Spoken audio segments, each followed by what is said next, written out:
of all the communities available to us, there's not one I would want to devote myself to, except for the Society of True Searchers, which has very few living members at any time. Albert Einstein, 1924.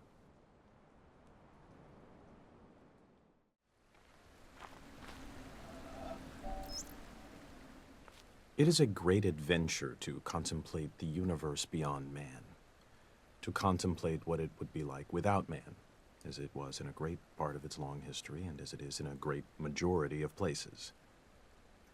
When this objective view is finally attained, and the mystery and majesty of matter are fully appreciated, to then turn the objective eye back on man, viewed as matter, to view life as part of this universal mystery of the greatest depth, is to sense an experience which is very rare and very exciting. It usually ends in laughter and a delight in the futility of trying to understand what this atom in the universe is, this thing, atoms with curiosity, that looks at itself and wonders why it wonders. Well, these scientific views end in awe and mystery, lost at the edge in uncertainty, but they appear to be so deep and so impressive that the theory that it is all arranged as a stage for God to watch man struggle for good and evil seems inadequate. Some will tell me that I have just described a religious experience. Very well, you may call it what you will. Then, in that language, I would say that the young man's religious experience is of such a kind that he finds the religion of his church inadequate to describe, to encompass that kind of experience. The God of the church isn't big enough. Richard Feynman, 1963.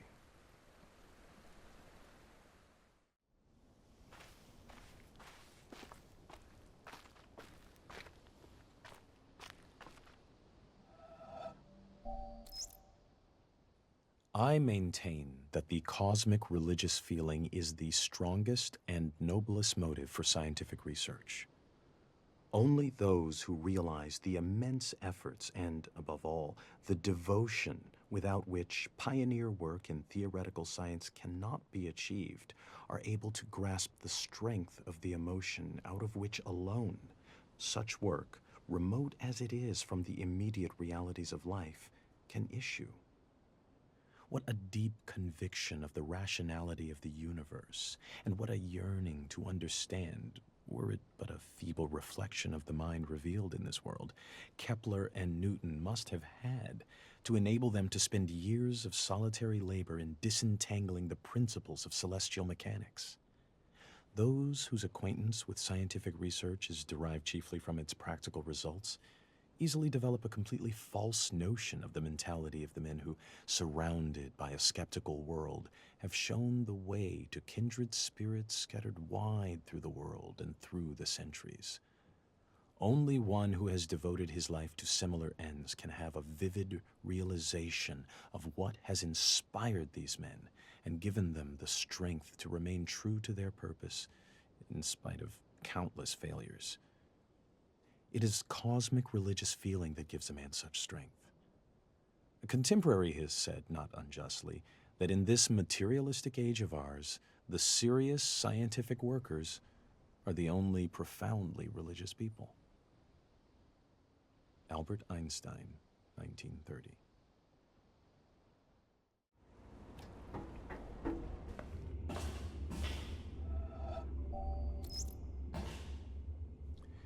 A poet once said, "The whole universe is in a glass of wine."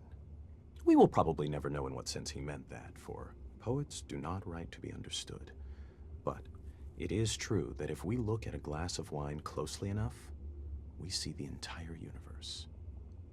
There are the things of physics, the twisting liquid which evaporates depending on the wind and weather, the reflections in the glass, and our imagination adds the atoms. The glass is a distillation of the Earth's rocks, and in its composition we see the secrets of the universe's age and the evolution of stars.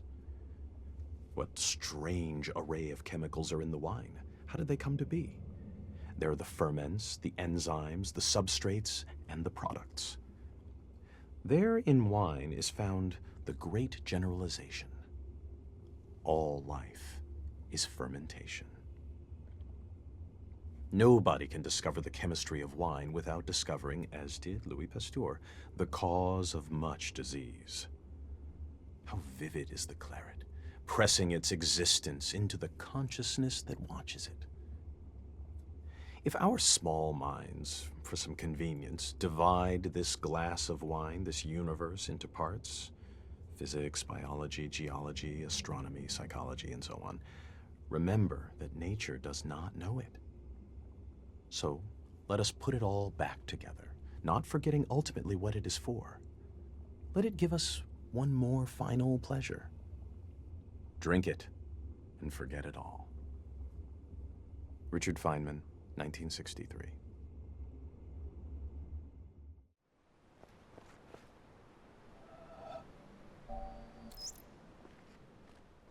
I am standing on the threshold about to enter a room. It is a complicated business. In the first place, I must shove against an atmosphere pressing with a force of 14 pounds on every square inch of my body. I must make sure of landing on a plank, traveling at 20 miles a second around the sun. A fraction of a second too early or too late, the plank would be miles away. I must do this whilst hanging from a round planet head outward into space and with a wind of ether blowing at no one knows how many miles a second through every interstice of my body. The plank has no solidity of substance. To step on it is like stepping on a swarm of flies. Shall I not slip through? No. If I make the venture, one of the flies hits me and gives me a boost up again. I fall again and am knocked upwards by another fly, and so on. I may hope that the net result will be that I remain about steady, but if, unfortunately, I should slip through the floor or be boosted too violently up to the ceiling, the occurrence would be not a violation of the laws of nature, but a rare coincidence. These are some of the minor difficulties. I ought really to look at the problem four-dimensionally as concerning the intersection of my world line with that of the plank. Then again, it is necessary to determine in which direction the entropy of the world is increasing in order to make sure that my passage over the threshold is an entrance, not an exit. Verily, it is easier for a camel to pass through the eye of a needle than for a scientific man to pass through a door. And whether the door be barn door or church door, it might be wiser that he should consent to be an ordinary man and walk in, rather than wait till all the difficulties involved in a really scientific ingress are resolved. Arthur Eddington, 1927.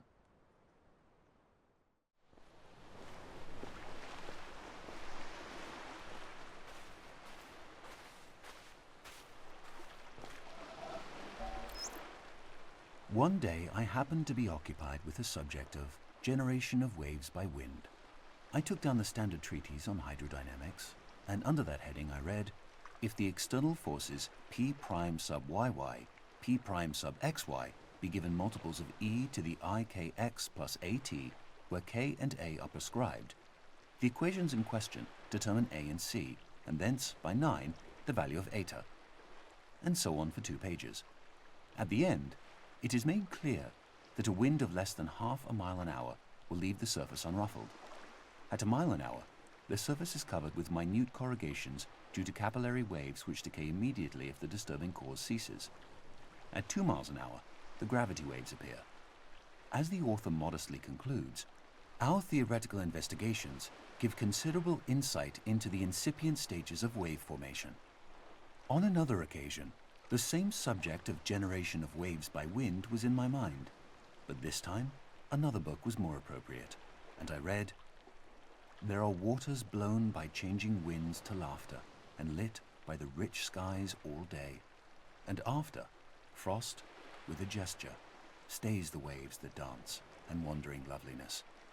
He leaves a white unbroken glory, a gathered radiance, a width, a shining piece under the night. The magic words bring back the scene. Again, we feel nature drawing close to us, uniting with us, till we are filled with the gladness of the waves dancing in the sunshine, with the awe of the moonlight on the frozen lake. These were not moments when we fell below ourselves.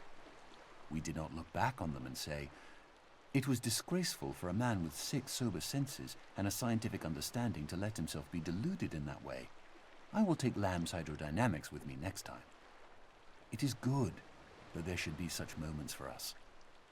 Life would be stunted and narrow if we could feel no significance in the world around us beyond that which can be weighed and measured with the tools of the physicist, or described by the metrical symbols of the mathematician. Of course, it was an illusion. We can easily expose the rather clumsy trick that was played on us. Ethereal vibrations of various wavelengths, reflected at different angles from the disturbed interface between air and water, reached our eyes, and by photoelectric action caused appropriate stimuli to travel along the optic nerves to a brain center. Here, the mind set to work to weave an impression out of the stimuli. The incoming material was somewhat meager, but the mind is a great storehouse of associations that could be used to clothe the skeleton. Having woven an impression, the mind surveyed all that it had made and decided that it was very good. The critical faculty was lulled. We ceased to analyze and were conscious only of the impression as a whole, the warmth of the air, the scent of the grass, the gentle stir of the breeze, combined with the visual scene in one transcendent impression, around us and within us. Associations emerging from their storehouse grew bolder. Perhaps we recalled the phrase, rippling laughter. Waves, ripples, laughter, gladness. The ideas jostled one another. Quite illogically, we were glad, though what there can possibly be to be glad about in a set of ethereal vibrations no sensible person can explain. A mood of quiet joy suffused the whole impression. The gladness in ourselves was in nature, in the waves, everywhere. That's how it was. It was an illusion. Then why toy with it longer? These airy fancies which the mind, when we do not keep it severely in order, projects into the external world should be of no concern to the earnest seeker after truth.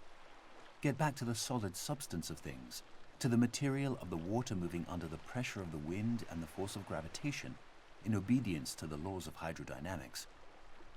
But the solid substance of things is another illusion. It too is a fancy projected by the mind into the external world. We have chased the solid substance from the continuous liquid to the atom, from the atom to the electron, and there we have lost it. But at least it will be said, we have reached something real at the end of the chase, the protons and electrons. Or, if the new quantum theory condemns these images as too concrete and leaves us with no coherent images at all, at least we have symbolic coordinates and momenta and Hamiltonian functions, devoting themselves with single-minded purpose to ensuring that QP minus PQ shall be equal to IH over 2 pi. I have tried to show that by following this course we reach a cyclic scheme which, from its very nature, can only be a partial expression of our environment. It is not reality, but the skeleton of reality. Actuality has been lost in the exigencies of the chase. Having first rejected the mind as a worker of illusion, we have in the end to return to the mind and say, here are worlds well and truly built on a basis more secure than your fanciful illusions. But there is nothing to make any one of them an actual world. Please choose one and weave your fanciful images into it. That alone can make it actual. We have torn away the mental fancies to get at the reality beneath, only to find that the reality of that which is beneath is bound up with its potentiality of awakening these fancies. It is because the mind, the weaver of illusion, is also the only guarantor of reality, that reality is always to be sought at the base of illusion. Illusion is to reality as the smoke to the fire. I will not urge that hoary untruth, there is no smoke without fire. but it is reasonable to inquire whether, in the mystical illusions of man, there is not a reflection of an underlying reality. Arthur Eddington, 1927.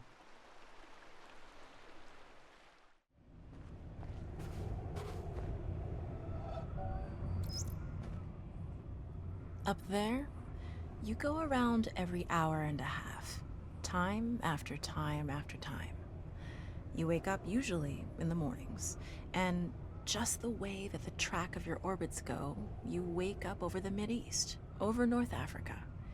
As you eat breakfast, you look out the window as you're going past, and there's the Mediterranean area, and Greece, and Rome, and North Africa, and the Sinai, the whole area.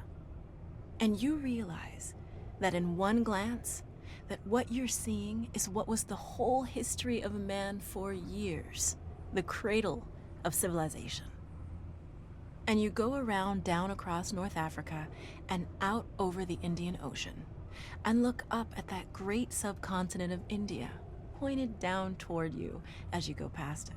And Ceylon off to the side, Burma, Southeast Asia, out over the Philippines, and up across that monstrous Pacific Ocean, vast body of water.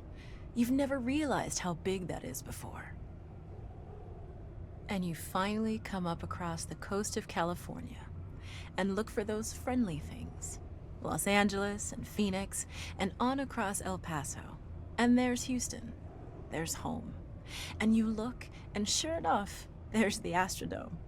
And you identify with that, you know? It's an attachment. And down across New Orleans, and then looking down to the south, and there's the whole peninsula of Florida laid out. And all the hundreds of hours you spent flying across that route, down in the atmosphere, all that is friendly again. And you go out across the Atlantic Ocean and back across Africa. And you do it again, and again, and again. And that identity, that you identify with Houston, and then you identify with Los Angeles, and Phoenix, and New Orleans, and everything. And the next thing you recognize in yourself is you're identifying with North Africa. You look forward to that. You anticipate it. And there it is. That whole process begins to shift of what it is you identify with. When you go around it in an hour and a half, you begin to recognize that your identity is with that whole thing. And that makes a change. You look down there, and you can't imagine how many borders and boundaries you crossed again and again and again. And you don't even see them. At that wake-up scene, the Mideast, you know there are hundreds of people killing each other over some imaginary line that you can't see. From where you see it, the thing is a whole, and it's so beautiful. And you wish you could take one from each side in hand and say, look at it from this perspective. Look at that. What's important? And so a little later on, your friend, again those same neighbors, another astronaut, the person next to you goes out to the moon. And now he looks back and sees the Earth not as something big where he can see the beautiful details, but he sees the Earth as a small thing out there. And now that contrast between that bright blue and white Christmas tree ornament and that black sky, that infinite universe, really comes through. The size of it, the significance of it, it becomes both things. It becomes so small and so fragile, and such a precious little spot in that universe that you can block it out with your thumb. And you realize that on that small spot, that little blue and white thing is everything that means anything to you. All of history and music and poetry and art and war and death and birth and love, tears, joy, games, all of it is on that little spot out there that you can cover with your thumb. And you realize that that perspective, that you've changed, that there's something new there. That relationship is no longer what it was. And then you look back on the time when you were outside on that EVA and those few moments that you had the time because the camera malfunctioned, that you had the time to think about what was happening. And you recall staring out there at the spectacle that went before your eyes. Because now, you're no longer inside something with a window looking out at a picture. But now you're out there, and what you've got around your head is a goldfish bowl, and there are no limits here. There are no frames. There are no boundaries. You're really out there, over it, floating, going 25,000 miles per hour, ripping through space, a vacuum, and there's not a sound. There's a silence, the depth of which you've never experienced before. And that silence contrasts so markedly with the scenery and the speed with which you know you're going. That contrast, the mix of those two things, really comes through. And you think about what you're experiencing and why. Do you deserve this? This fantastic experience? Have you earned this in some way? Are you separated out to be touched by God to have some special experience here that other men cannot have? You know the answer to that is no. There's nothing that you've done that deserves that earned that. It's not a special thing for you. You know very well at that moment, and it comes through to you so powerfully that you're the sensing element for man. You look down and see the surface of that globe that you've lived on all this time, and you know all those people down there. They are like you. They are you. And somehow you represent them when you are up there. A sensing element, that point out on the end, and that's a humbling feeling. It's a feeling that says you have a responsibility. It's not for yourself. The eye that doesn't see does not do justice to the body. That's why it's there. That's why you're out there. And somehow you recognize that you're a piece of this total life. You're out on that forefront and you have to bring that back somehow. And that becomes a rather special responsibility. It tells you something about your relationship with this thing we call life. And when you come back, there's a difference in that world now. There's a difference in that relationship between you and that planet, and you and all those other forms of life on that planet, because you've had that kind of experience. It's a difference, and it's so precious. And all through this, I've used the word you because it's not me. It's not Dave Scott. It's not Dick Gordon, Pete Conrad, John Glenn. It's you. It's us. It's we.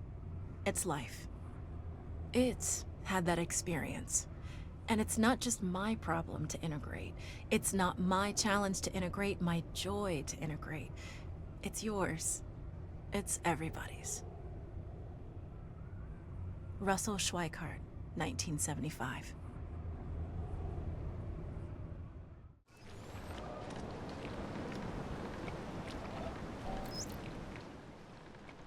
Lustily, I dipped my oars into the silent lake, and as I rose upon the stroke, my boat went heaving through the water like a swan.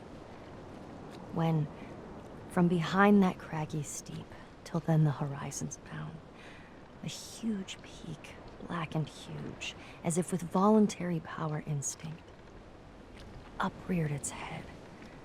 I struck and struck again, and growing still in stature, the grim shape towered up between me and the stars. But after I had seen that spectacle, for many days my brain worked with a dim and undetermined sense of unknown modes of being. O'er my thoughts, there hung a darkness. Call it solitude or blank desertion. William Wordsworth, 1888.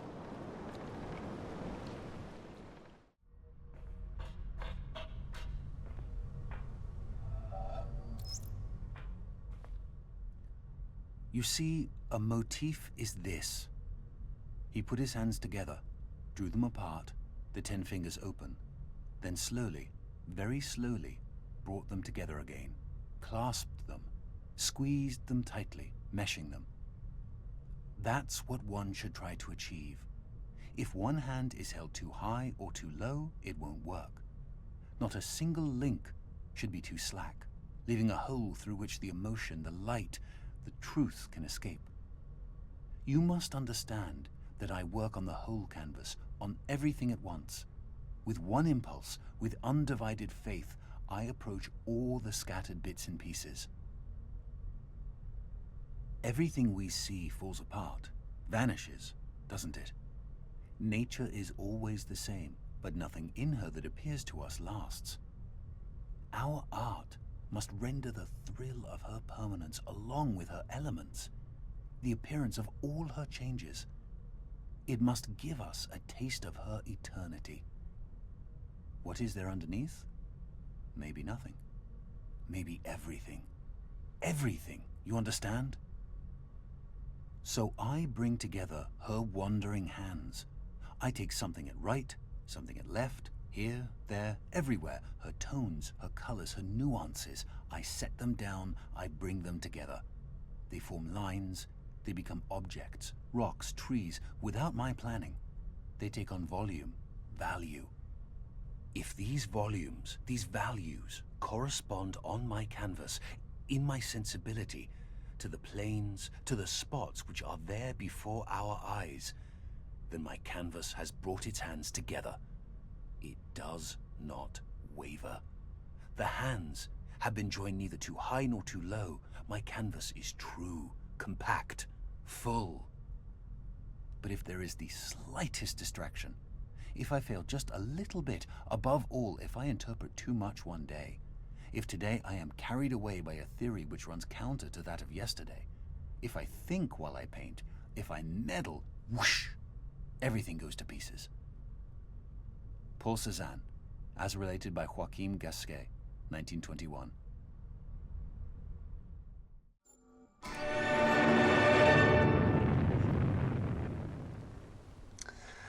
Well, that's no better a solution than any of the others, is it?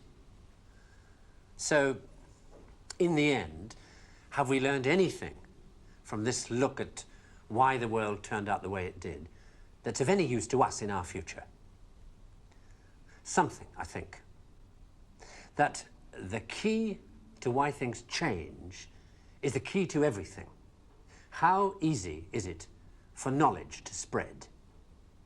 And that in the past, the people who made change happen were the people who had that knowledge, whether they were craftsmen or kings.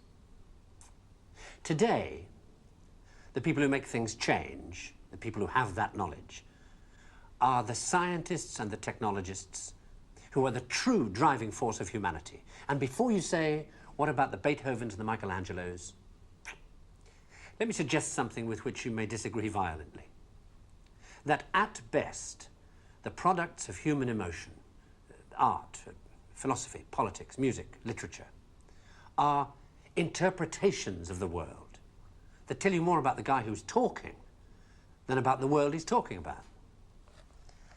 Second-hand views of the world, made third-hand by your interpretation of them.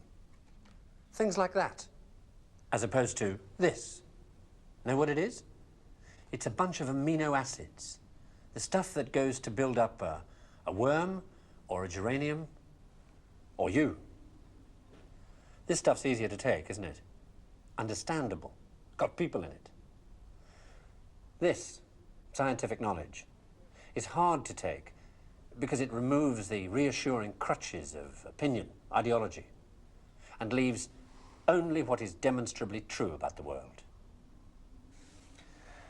And the reason why so many people may be thinking about throwing away those crutches is because, thanks to science and technology, they have begun to know that they don't know so much, and that if they are to have more say in what happens to their lives, more freedom to develop their abilities to the full, they have to be helped towards that knowledge that they know exists and that they don't possess. And by help towards that knowledge, I don't mean give everybody a computer and say, help yourself. Where would you even start? No, I mean trying to find ways to translate the knowledge, to teach us to ask the right questions. See, we're on the edge of a revolution in communications technology that is going to make that more possible than ever before, or, if that's not done, to cause an explosion of knowledge that will leave those of us who don't have access to it as powerless as if we were deaf, dumb, and blind. And I don't think most people want that. So what do we do about it? I don't know. But maybe a good start would be to recognize within yourself the ability to understand anything, because that ability is there, as long as it's explained clearly enough. And then go and ask for explanations. And if you're thinking right now, what do I ask for? Ask yourself if there's anything in your life that you want changed. That's where to start.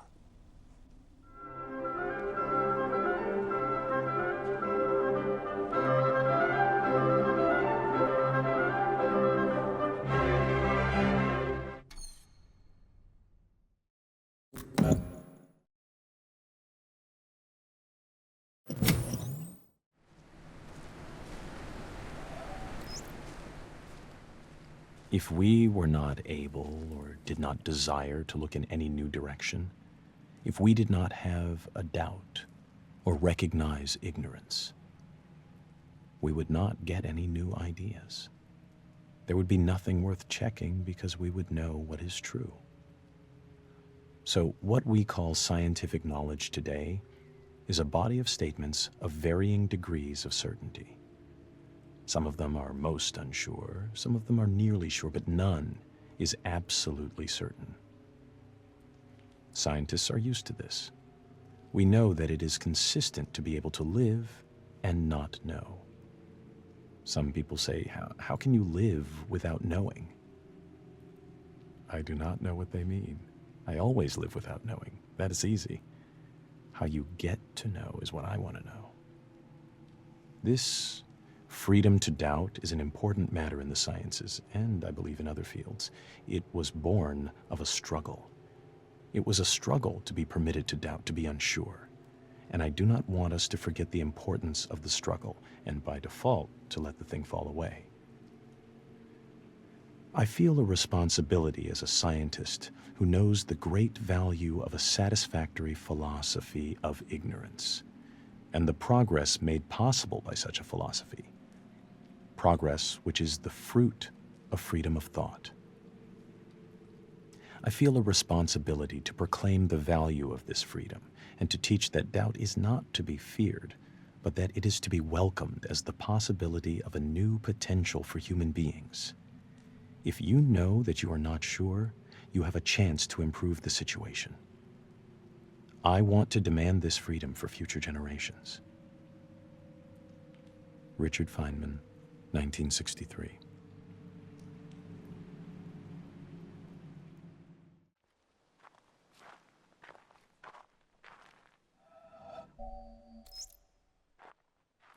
The physicist Wolfgang Pauli once spoke of two limiting conceptions, both of which have been extraordinarily fruitful in the history of human thought, although no genuine reality corresponds to them. At one extreme is the idea of an objective world, pursuing its regular course in space and time independently of any kind of observing subject. This has been the guiding image of modern science. At the other extreme is the idea of a subject, mystically experiencing the unity of the world and no longer confronted by an object or by any objective world. This has been the guiding image of Asian mysticism. Our thinking moves somewhere in the middle, between these two limiting conceptions. We should maintain the tension resulting from these two opposites. Werner Heisenberg, 1974.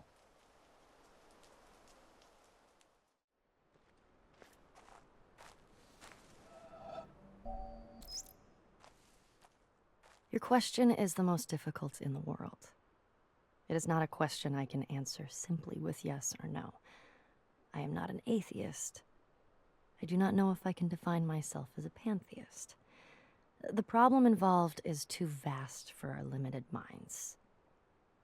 May I not reply with a parable? The human mind, no matter how highly trained, cannot grasp the universe. We are in the position of a little child entering a huge library filled with books in many languages. The child knows someone must have written those books. It does not know how. It does not understand the languages in which they are written. The child dimly suspects a mysterious order in the arrangement of the books, but doesn't know what that is. That, it seems to me, is the attitude of the most intelligent human toward God. Albert Einstein, 1930.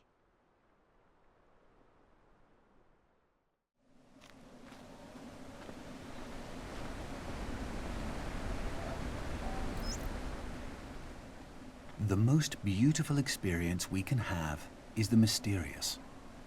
It is the fundamental emotion that stands at the cradle of true art and true science. Whoever does not know it and can no longer wonder, no longer marvel, is as good as dead and his eyes are dimmed. It was the experience of mystery, even if mixed with fear, that engendered religion. A knowledge of the existence of something we cannot penetrate, our perceptions of the profoundest reason and the most radiant beauty, which only in their most primitive forms are accessible to our minds. It is this knowledge and this emotion that constitute true religiosity. In this sense, and in this alone, I am a deeply religious man. I cannot conceive of a God who rewards and punishes his creatures, or has a will of the kind that we experience in ourselves. Neither can I, nor would I, want to conceive of an individual that survives his physical death. Let feeble souls, from fear or absurd egoism, cherish such thoughts. I am satisfied with the mystery of the eternity of life, and with the awareness and a glimpse of the marvelous structure of the existing world, together with the devoted striving to comprehend a portion, be it ever so tiny, of the reason that manifests itself in nature. Albert Einstein, 1931.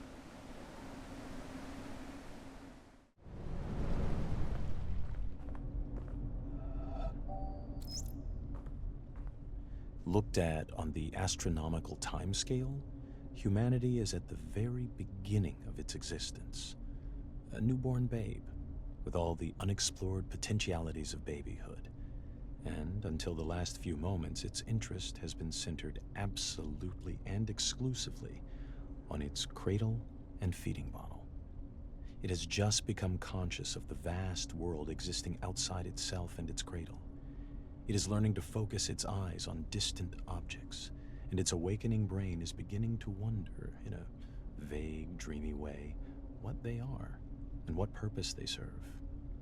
Its interest in this external world is not much developed yet, so that the main part of its faculties is still engrossed with the cradle and feeding bottle, but a little corner of its brain is beginning to wonder. James Jeans, 1928.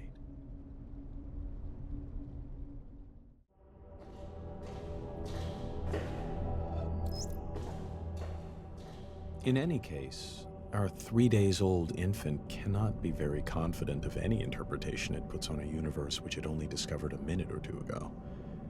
We have said it has 70 years of life before it, but in truth, its expectation of life would seem to be nearer to 70,000 years. It may be puzzled, distressed, and often irritated at the apparent meaninglessness and incomprehensibility of the world to which it has suddenly wakened up. But it is still very young. It might travel half the world over before finding another baby as young and inexperienced as itself. It has before it time enough and to spare in which it may understand everything. Sooner or later, the pieces of the puzzle must begin to fit together, although it may reasonably be doubted whether the whole picture can ever be comprehensible to one small and apparently quite insignificant part of the picture. James Jeans, 1928.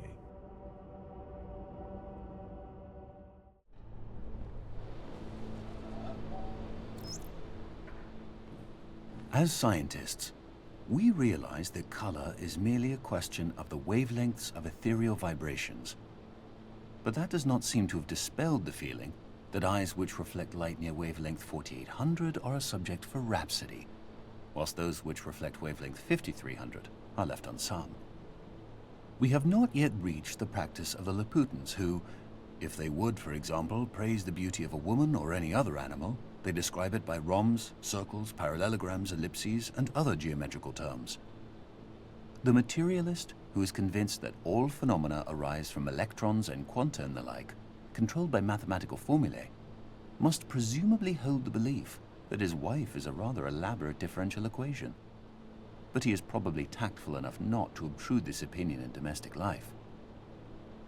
If this kind of scientific dissection is felt to be inadequate and irrelevant in ordinary personal relationships, it is surely out of place in the most personal relationship of all, that of the human soul to a divine spirit.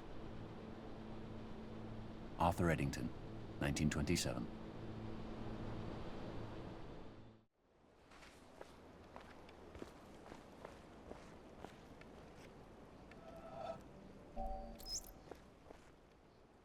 We have two kinds of knowledge which I call symbolic and intimate.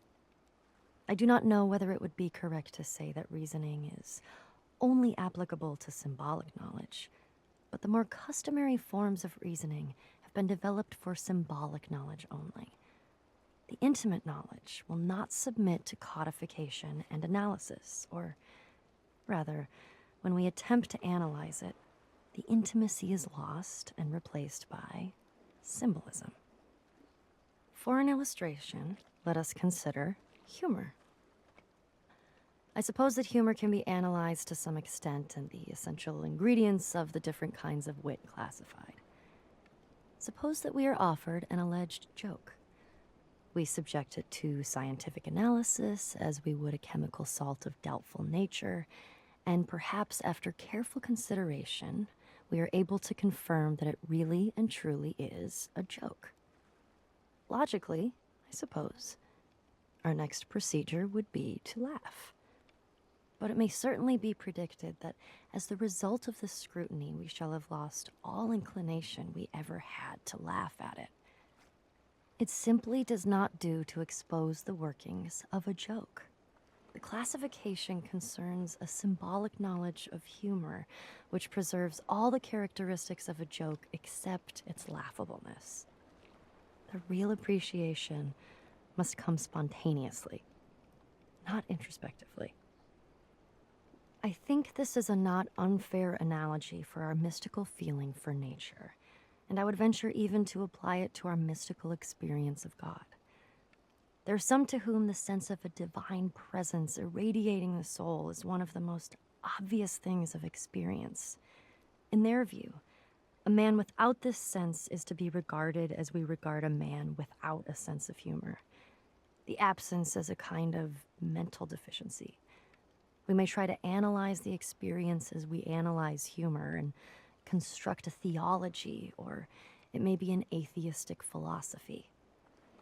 But let us not forget that the theology is symbolic knowledge, whereas the experience is intimate knowledge. And as laughter cannot be compelled by the scientific exposition of the structure of a joke, so a philosophic discussion of the attributes of God, or an impersonal substitute, is likely to miss the intimate response of the spirit, which is the central point of the religious experience. Arthur Eddington, 1927.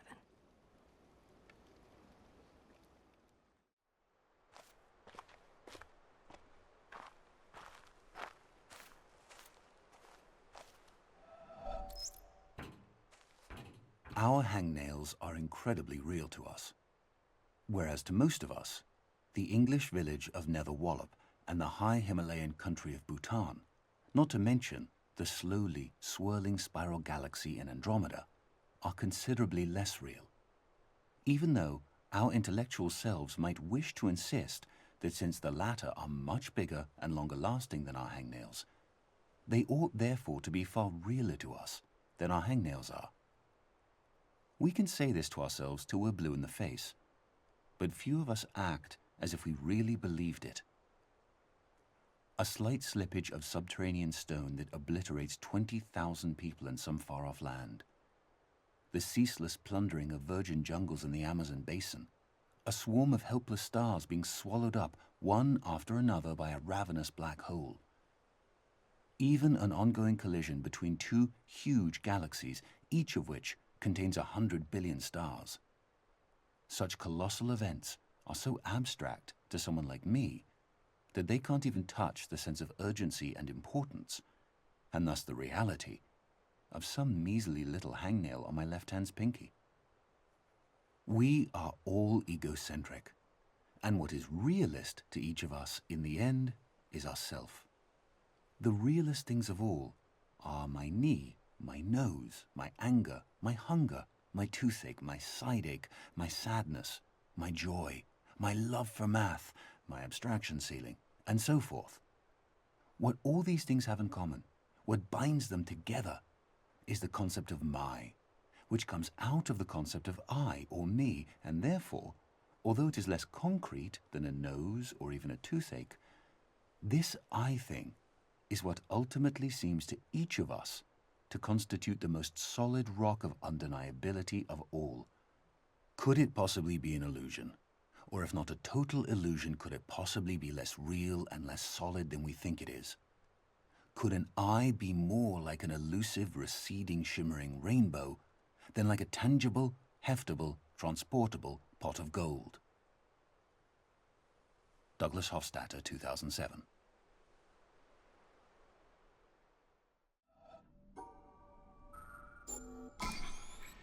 And so, by a backhanded, upside-down argument, was predicted that there is in carbon a level at 7.82 million volts, and then experiments in the laboratory with carbon show indeed that there is. And therefore, the existence in the world of all these other elements is very closely related to the fact that there is this particular level in carbon. But the position of this particular level in carbon seems to us, after knowing the physical laws, to be a very complicated accident of 12 complicated particles interacting. So I wish to illustrate by this example that an understanding of the physical laws doesn't give you an understanding in a sense of understanding significance of the world in any way. The details of real experience are very far often from the fundamental laws. There are, in a way of speaking in the world, we have a way of discussing the world which you could call, we discuss it at various hierarchies or levels. Now, I don't mean to be very precise, there's a level, there's another level, and another level, but I will indicate by describing a set of ideas to you, just one after the other, what I mean by hierarchies of ideas. For example, at one end, we have the fundamental laws of physics. Then we invent other terms for concepts which are approximate, who have, we believe, the ultimate explanation in terms of the fundamental laws. For instance, heat. Heat is supposed to be the jiggling, and it's just a word for a hot thing is just a word for a mass of atoms which are jiggling. For that, fundamentally, we should think of the atoms jiggling. But for a while, if we're talking about heat, we sometimes forget about the atoms jiggling. Just like when we talk about the glacier, we don't always think of the hexagonal ice snowflakes which originally fell.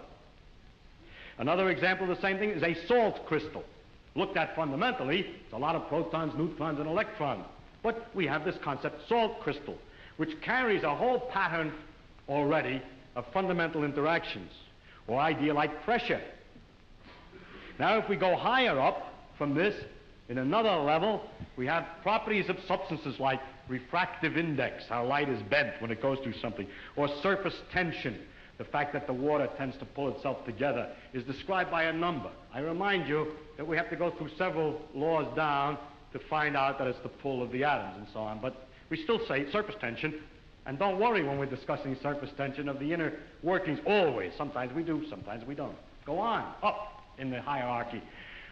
With the water, we have the waves, and we have a thing like a storm. We have a word for storm, which represents an enormous mass of phenomena. Or sunspot, or star, which is an accumulation of things. And it's not worthwhile always to think of it way back. In fact, we can't, because the higher up we go, the We have too many steps in between, each one of which is a little weak, and we haven't thought them all through yet. If we go up in this hierarchy of complexity, we get to things like frog or nerve impulse, which you see is an enormously complicated thing in the physical world, involving an organization of matter in a very elaborate complexity. And then we go on, we come to things, words, and concepts like man and history or political expediency and so forth, which is a series of concepts that we use to understand things at an ever higher level. And going on, we come to things like evil and beauty and hope. Now, which end is nearer to the ultimate creator or the ultimate? So if I make a religious metaphor, which end is nearer to God? Beauty and hope or the fundamental laws?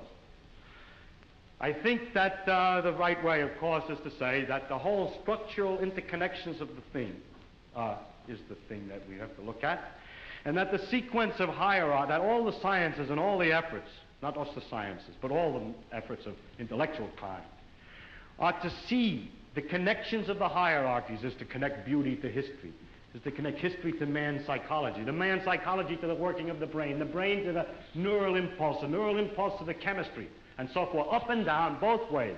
And today we cannot, and there's no use making believe we can, draw carefully a line all the way from one end of this thing to the other. In fact, we've just begun to see that there is this relative hierarchy. And so I don't think either end is nearer to God's. And to stand at either end and to walk out off the end of the pier only, hoping out in that direction is the complete understanding, is a mistake. And to stand with evil and beauty and hope, or to stand with the fundamental laws, hoping that way to get a deep understanding of the whole world with that aspect alone, is a mistake. And it is not sensible either for the ones who specialize at one end and the ones who specialize at the other end to have such disregard for each other. They don't actually, but the people say they do. So. But that actually the great mass of workers in between, connecting one step to another, are improving all the time our understanding of the world, both from working at the ends and working in the middle. And in that way, we are gradually understanding this connection, this tremendous world of interconnecting hierarchies. If you expected science to give all the answers to the wonderful questions about what we are, where we're going, what the meaning of the universe is, and so on, then I think you could easily become disillusioned and then look for some mystic answer to these problems. How a scientist can take a mystic answer, I don't know, because the whole spirit is to understand. Well, never mind that. I don't understand that. But anyhow, if you think of it, though, the way I think of what we're doing is we're exploring, we're trying to find out as much as we can about the world. People say to me, are you looking for the ultimate laws of physics? No, I'm not. I'm just looking to find out more about the world. And if it turns out there is a simple ultimate law that explains everything, so be it. That would be very nice to discover. If it turns out it's like an onion with millions of layers and we're just sick and tired of looking at the layers, then that's the way it is. But whatever way it comes out, its nature is there and she's going to come out the way she is. And therefore, when we go to investigate it, we shouldn't pre-decide what it is we're trying to do except to find out more about it. If you say, but your problem is, why do you find out more about it? If you thought that you were trying to find out more about it because you're going to get an answer to some deep philosophical question, you may be wrong. It may be that you can't get an answer to that particular question by finding out more about the character of nature. But I don't look at it. My interest in science is to simply find out about the world. And the more I find out, the better it is. I like to find out. There are very remarkable mysteries about the fact that we're able to do so many more things than apparently animals can do, and other questions like that. But those are mysteries I want to investigate without knowing the answer to them. And so altogether, I can't believe the special stories that have been made up about our relationship to the universe at large, because they seem to be too simple, too connected, too local, too provincial. The earth, he came to the earth. One of the aspects of God came to the earth, mind you. And look at what's out there. How can it isn't in proportion. Anyway, it's no use arguing. I can't argue it. I'm just trying to tell you why the scientific views that I have do have some effect on my beliefs. And also another thing has to do with the question of how do you find out if something's true? And if you have all these theories of the different religions, have all different theories about the thing, then you begin to wonder. Once you start doubting, just like you're supposed to doubt, you ask me, is the science true? We say, no, we don't know what's true. We're trying to find out. Everything is possibly wrong. Start out understanding religion by saying everything is possibly wrong. Let us see. As soon as you do that, you start sliding down an edge, which is hard to recover from. And so with the scientific view, or my father's view, that we should look to see what's true and what may not be true, once you start doubting, which I think to me is a very fundamental part of my soul, is to doubt and to ask. And when you doubt and ask, it gets a little harder to believe. You see, one thing is I can live with doubt and uncertainty and not knowing. I think it's much more interesting to live not knowing than to have answers which might be wrong. I have approximate answers and possible beliefs and different degrees of certainty about different things, but I'm not absolutely sure of anything. And then many things I don't know anything about, such as whether it means anything to ask, why we're here, and what the question might mean. I might think about it a little bit. If I can't figure it out, then I go to something else. But I don't have to know an answer. I don't feel frightened by not knowing things, by being lost in the mysterious universe without having any purpose, which is the way it really is, as far as I can tell, possibly. It doesn't frighten me.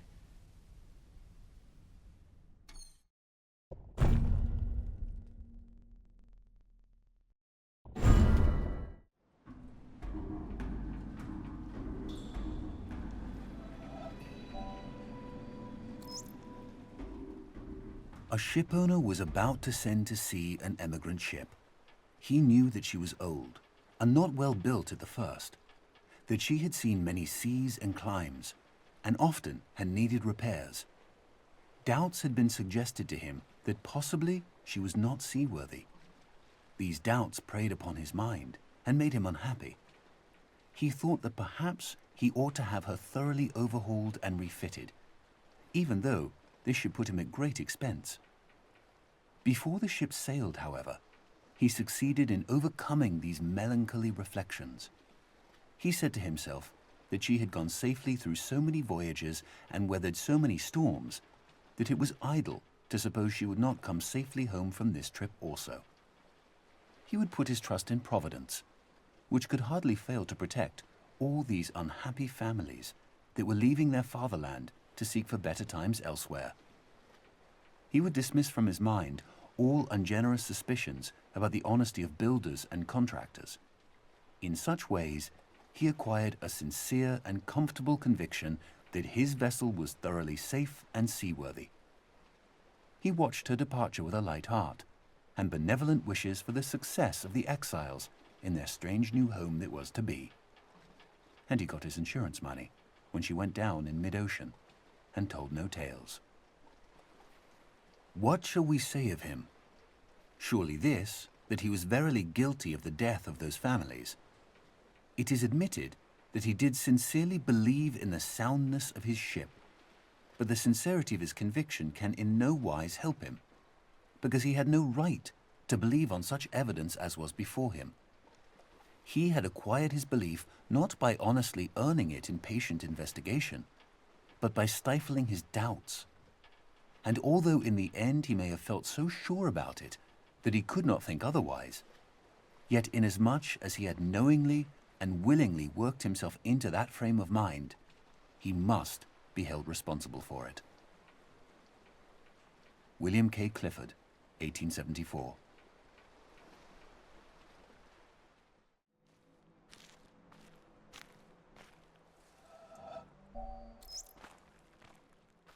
If a man, holding a belief which he was taught in childhood or persuaded of afterwards, keeps down and pushes away any doubts which arise about it in his mind, purposely avoids the reading of books and the company of men that call into question or discuss it, and regards as impious those questions which cannot easily be asked without disturbing it, the life of that man is one long sin against mankind. But, says one, I am a busy man. I have no time for the long course of study which would be necessary to make me in any degree a competent judge of certain questions, or even able to understand the nature of the arguments. Then he should have no time to believe. William K. Clifford, 1874.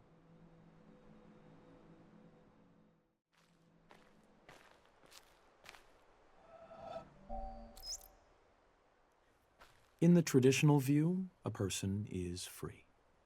He is autonomous in the sense that his behavior is uncaused. That view, together with its associated practices, must be re-examined when a scientific analysis reveals unexpected controlling relations between behavior and environment. By questioning the control exercised by autonomous man and demonstrating the control exercised by the environment, a science of behavior also seems to question dignity or worth. A person is responsible for his behavior, not only in the sense that he may be justly blamed or punished when he behaves badly, but also in the sense that he is to be given credit and admired for his achievements. A scientific analysis shifts the credit as well as the blame to the environment, and traditional practices can then no longer be justified. These are sweeping changes, and those who are committed to traditional theories and practices naturally resist them.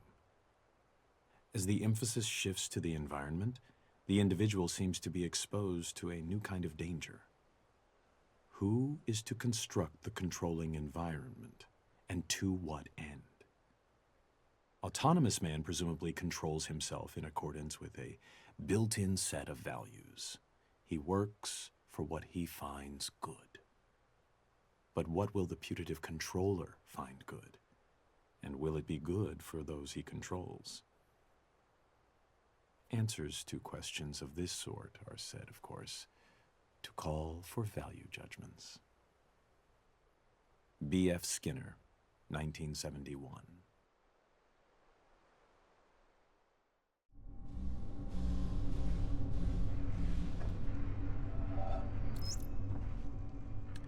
The relation between the controller and the controlled is reciprocal. The scientist in the laboratory studying the behavior of a pigeon designs contingencies and observes their effects. His apparatus exerts a conspicuous control on the pigeon, but we must not overlook the control exerted by the pigeon. The behavior of the pigeon has determined the design of the apparatus and the procedures in which it is used. Some such reciprocal control is characteristic of all science. As Francis Bacon put it, nature, to be commanded, must be obeyed. The scientist who designs a cyclotron is under the control of the particles he is studying. The behavior with which a parent controls his child, either aversively or through positive reinforcement, is shaped and maintained by the child's responses. A psychotherapist changes the behavior of his patient in ways which have been shaped and maintained by his success in changing that behavior.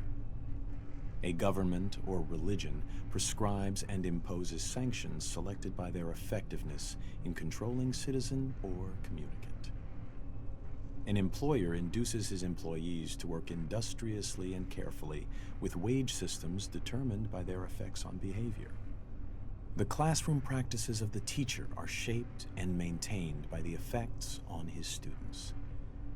In a very real sense, then, the slave controls the slave driver, the child, the parent, the patient, the therapist, the citizen, the government, the communicant, the priest, the employee, the employer, and the student, the teacher.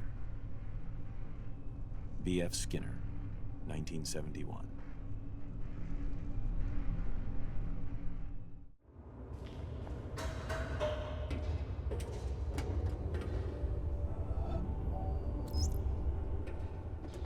What is divine in man is elusive and impalpable, and he is easily tempted to embody it in a concrete form, church, a country, a social system, a leader, so that he may realize it with less effort and serve it with more profit.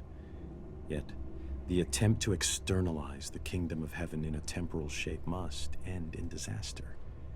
It cannot be created by charters or constitutions, nor established by arms.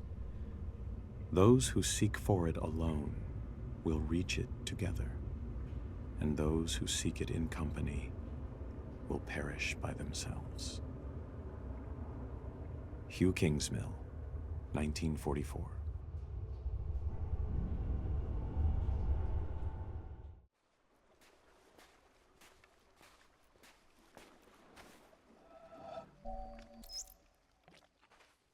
These hearts were woven of human joys and cares, washed marvelously with sorrow, swift to mirth. The years had given them kindness. Dawn was theirs, and sunset, and the colors of the earth. These had seen movement and heard music, known slumber and waking, loved, gone proudly friended, felt the quick stir of wonder, sat alone, touched flowers and furs and cheeks. All this is ended. There are waters blown by changing winds to laughter, and lit by the rich skies all day, and after, frost, with a gesture, stays the waves that dance and wandering loveliness. He leaves a white, unbroken glory, a gathered radiance, a width, a shining peace under the night. Rupert Brooke, 1914.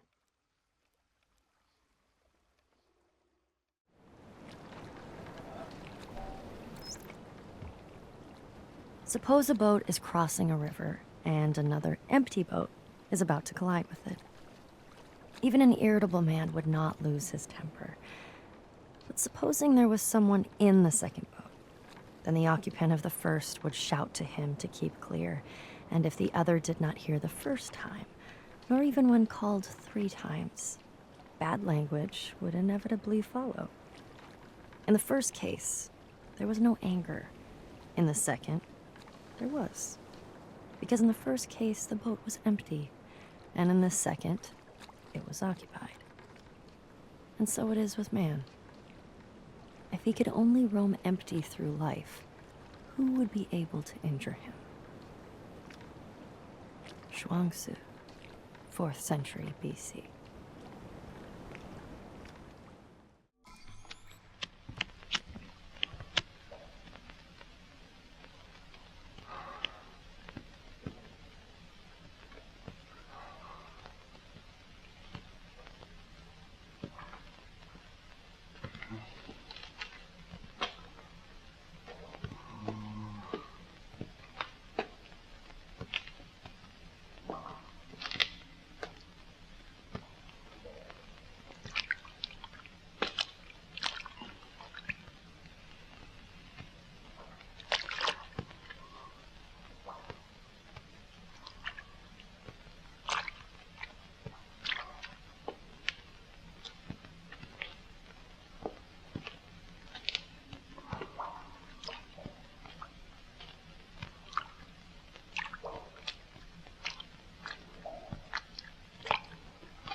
The concept of a clock enfolds all succession in time.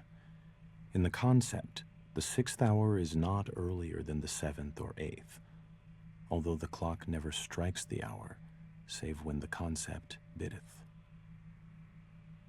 Nicholas of Cusa, 1450.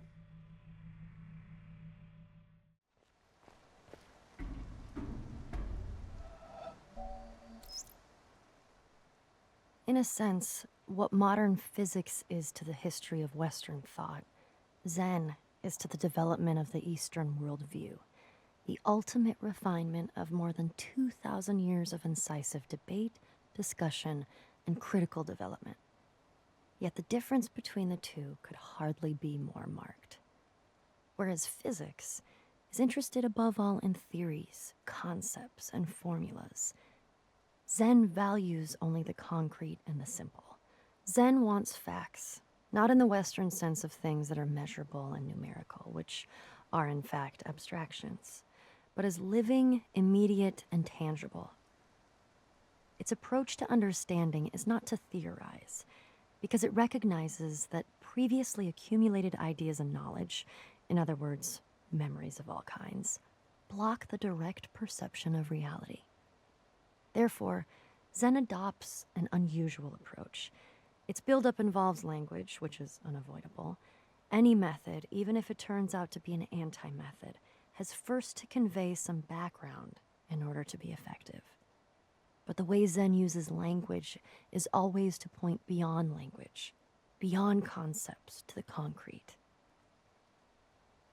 David Darling, 1996.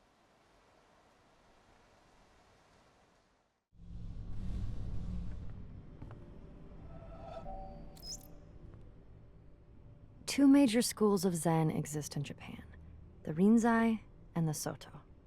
Both have the same goal of seeing the world unmediated, but their approaches are different.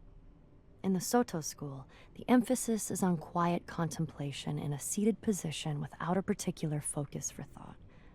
The method in the Rinzai school, however, is to put the intellect to work on problems that have no logical resolution. Such problems are known as koans, from the Chinese kengan, meaning public announcement. Some are mere questions. For example, when your mind is not dwelling on the dualism of good and evil, what is your original face before you were born? Others are set in a question and answer form, like, what is the Buddha?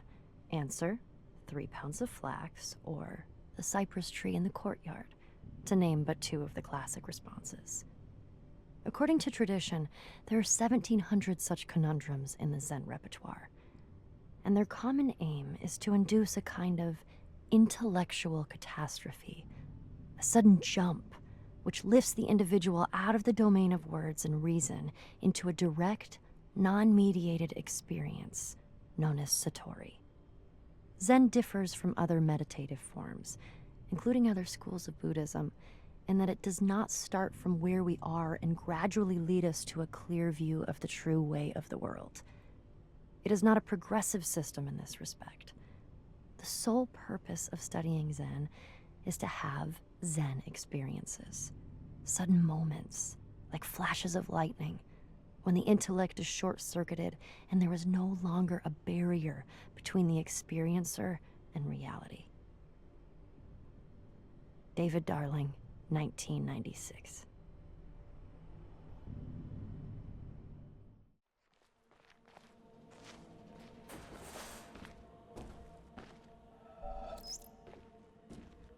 There is nothing in existence but veils hung down. Acts of perception attach themselves only to veils, which leave traces in the owner of the eye that perceives them. Bin Arabi, 1231.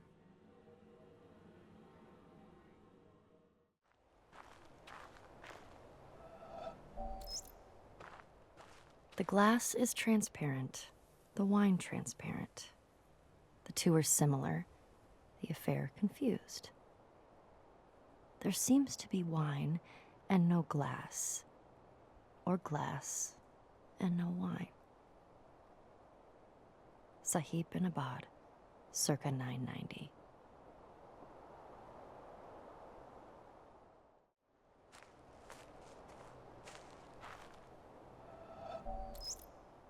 We join spokes together in a wheel, but it is the center whole that makes the wagon move.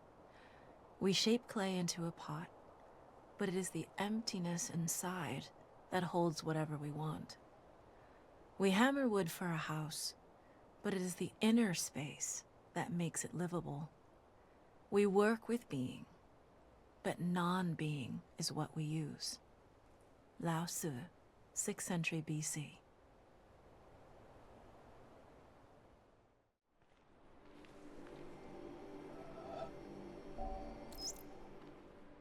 Formerly, you appeared to me, O Lord, as invisible by every creature because you are a hidden, infinite God. Infinity, however, is incomprehensible by every means of comprehending. Later, you appeared to me as visible by all. For a thing exists only as you see it, and it would not actually exist unless it saw you. For your vision confers being, since your vision is your essence. Thus, my God, you are equally invisible and visible. As you are invisible, as the creature is, which exists only insofar as the creature sees you, you are visible. You, therefore, my invisible God, are seen by all, and in all sight you are seen by everyone who sees. You who are invisible, who are both absolute from everything visible and infinitely super-exalted, are seen in every visible thing and in every act of vision. Therefore, I must leap across this wall of invisible vision to where you are to be found. But this wall is both everything and nothing. For you, who confront as if you were both all things and nothing at all, dwell inside that high wall which no natural ability can scale by its own power. Nicholas of Cusa, 1453.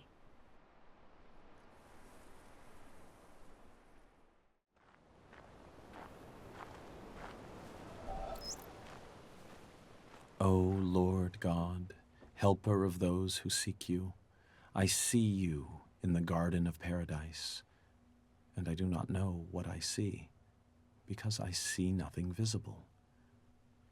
I know this alone, that I know that I do not know what I see, and that I can never know. I do not know how to name you, because I do not know what you are. Should anyone tell me that you are named by this or that name, by the fact that one gives a name, I know that it is not your name. For the wall beyond which I see you is the limit of every mode of signification by names. Should anyone express any concept by which you could be conceived, I know that this concept is not a concept of you, for every concept finds its boundary at the wall of paradise. Should anyone express any likeness and say that you ought to be conceived according to it, I know in the same way that this is not a likeness of you. So too, if anyone, wishing to furnish the means by which you might be understood, should set forth an understanding of you, one is still far removed from you. For the highest wall separates you from all these, and secludes you from everything that can be said or thought, because you are absolute from all the things that can fall within any concept. Nicholas of Cusa, 1453.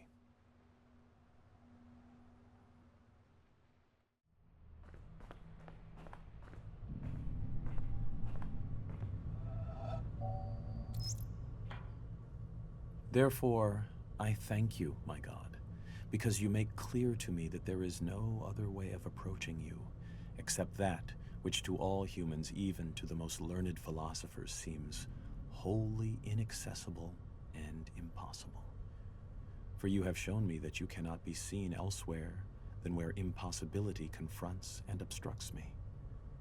O Lord, you, who are the food of the mature, have given me courage to do violence to myself, for impossibility coincides with necessity, and I have discovered that the place where you are found unveiled is girded about with the coincidence of contradictories.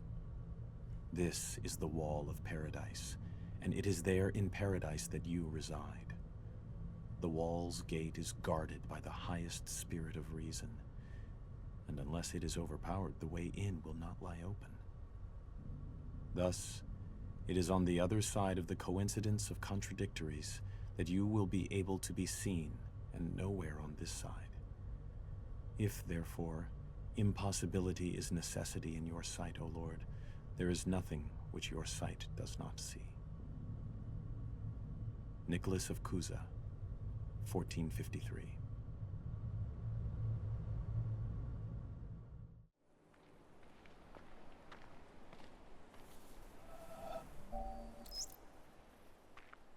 One nature, perfect and pervading, circulates in all natures. One reality, all-comprehensive, contains within itself all realities. The one moon reflects itself wherever there is a sheet of water, and all the moons in the waters are embraced within the one moon. The absolute of all the Buddhas enters into my own being, and my own being is found in union with theirs. The inner light is beyond praise and blame. Like space, it knows no boundaries. Yet it is even here, within us, ever retaining its serenity and fullness. It is only when you hunt for it that you lose it. You cannot take hold of it, but equally you cannot get rid of it. And while you can do neither, it goes on, its own way. You remain silent, and it speaks. You speak, and it is dumb. The great gate of charity is wide open, with no obstacles before it. Young Cha Tashi, circa 700.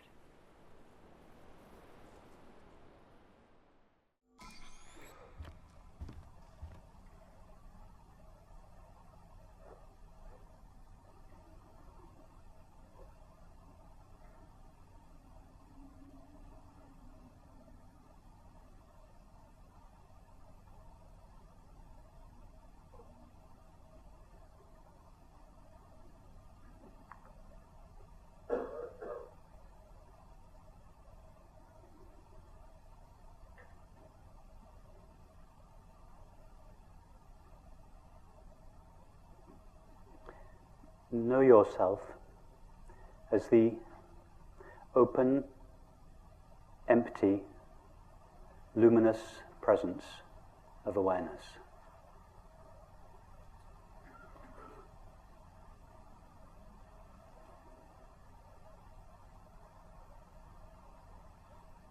Open because you say yes unconditionally and indiscriminately to all appearances of the mind, body, and world. Like empty space, you have no mechanism inherent within you that can resist any appearance. We don't have to make this the case, it is already the case.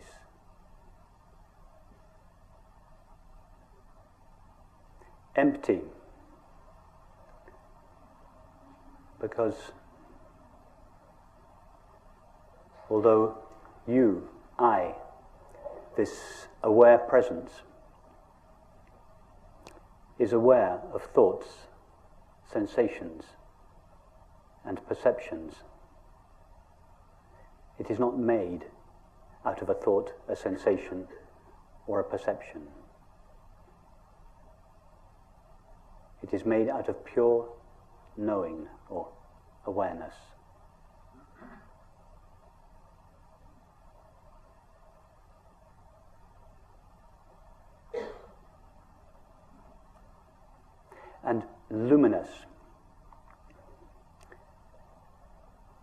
because just like the sun, relatively speaking, that renders all objects seeable, so you, I, this open, empty presence, renders all experience knowable.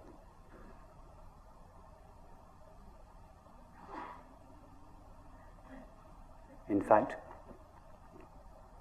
we don't really see objects, relatively speaking, illumined by the sun. We just see reflections or modulations of the sun's light, appearing as a multiplicity and diversity of color. In the same way, we don't really know the objects of the mind, body, and the world. We just know our knowing of them. All we know, all that is known, is the knowing of experience. And you are that knowing.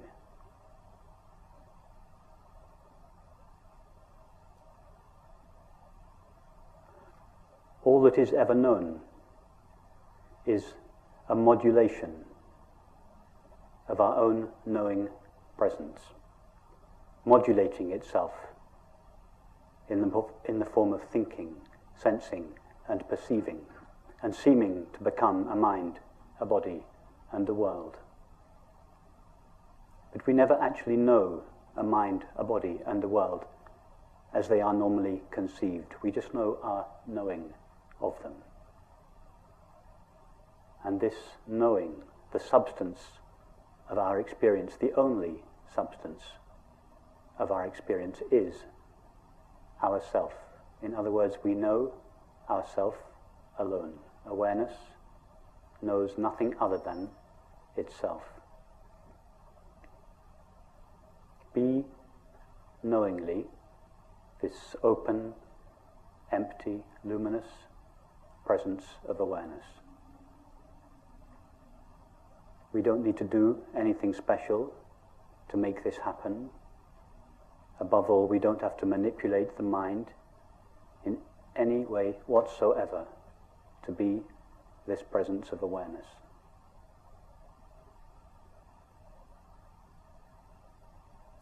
This presence of awareness, which is simply our self, what we refer to when we say I, is ever present.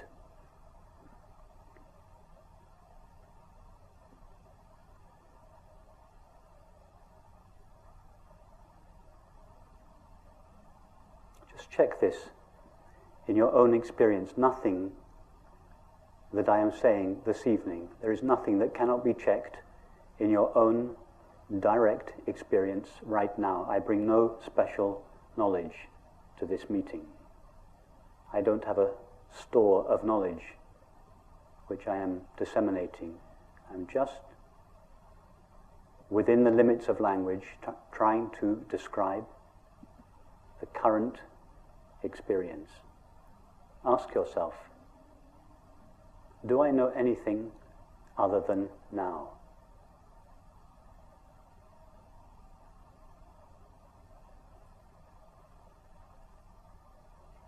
Try to experience the not now.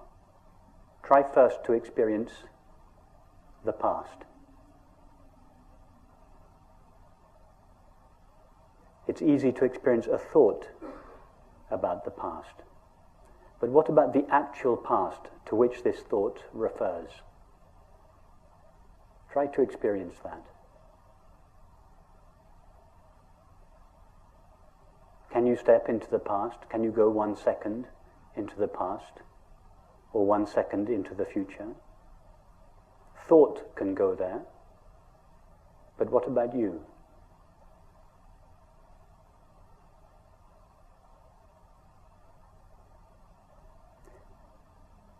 Really try to go there to make sure that this is not just an interesting philosophical conversation, but that it is actually your experience.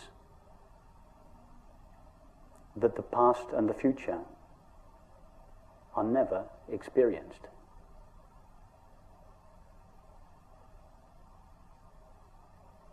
And if the past and the future are never actually experienced, they are only thought about. And that thought about the past and the future is always now. If this past and future are never experienced, what does that say about time?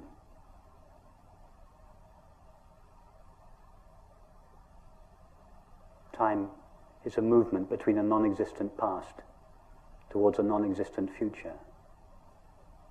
It's a theory, a necessary and valid theory, but a theory that doesn't refer to the reality of our experience.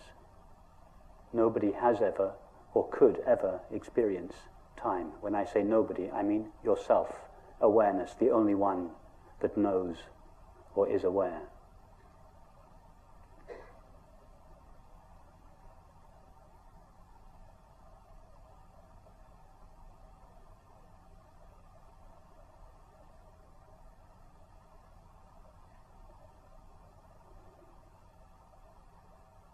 When I arrived off the plane from London in Washington, D.C. last weekend before coming here, the friend who picked me up asked me how the flight was, and she said, "How long did it take?" And I experienced thought being cranked up like an old motor, a little resistant to get going. And for a moment, I could feel the cogs of thought almost moving, trying to work out how much time the flight had taken. Because in my experience, it had been now all the way.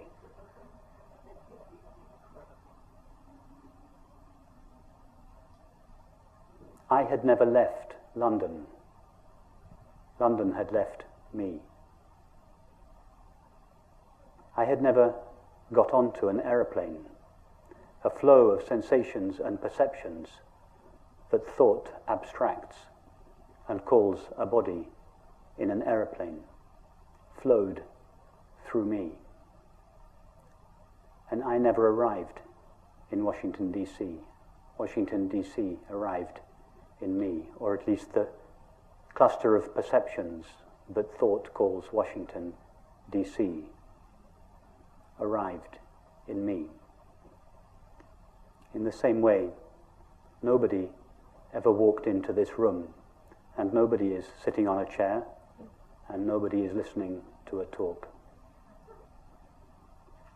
A colorful flow of sensations and perceptions appears in awareness. But awareness never goes anywhere or does anything. It is always here and now, not here a place and now a time. Here, this dimensionless, now this timeless presence of our own being. That is our experience, whether we recognize it or not.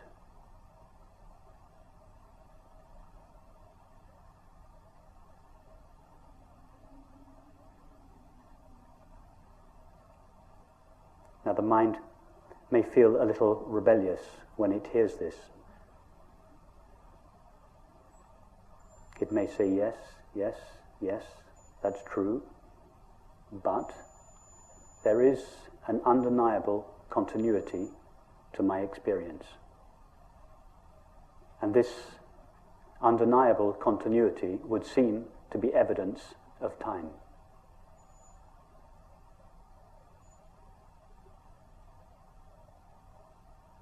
Where does this felt sense of continuity come from? All we know of the mind is the current thought or image. And thoughts and images are intermittent. The body is known through sensation. and all sensations are intermittent. All we know of the world is perception, that is, sights, sounds, tastes, textures, and smells. In fact, nobody has ever experienced a world as such, a world as it is normally conceived to be. We just know the current perception, and all perception is intermittent. So if the so-called mind, body, and world are intermittent, from where does this felt sense of continuity come from? It comes from the only thing, if we can call it a thing, that is truly continuous, or in fact not continuous, but ever present now in our experience, and that is our own being, the presence of awareness. The presence of awareness is the only thing that is known to be ever present. Now, the mind knows nothing of awareness because the mind only knows apparent objects.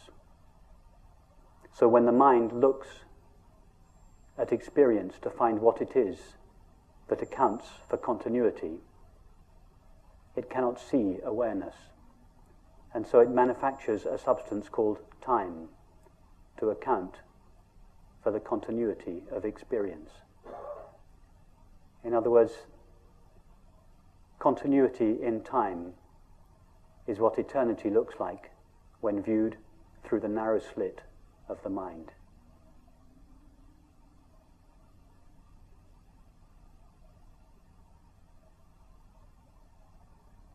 Permanence in space is what the infinite, unlimited nature of awareness looks like when viewed through the narrow slit of the mind. Continuity and permanence are pale reflections at the level of the mind of the true, eternal and infinite nature of awareness, that is, of our self.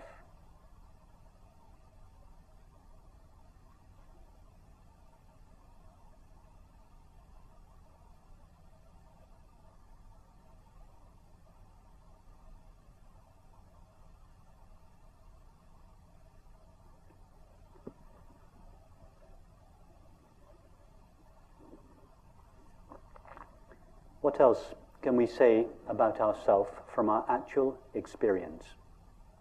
Which means right now, what can we know for certain about ourselves? Not what thought may tell us about ourselves, but what we actually know in this moment, derived only from our experience of ourself.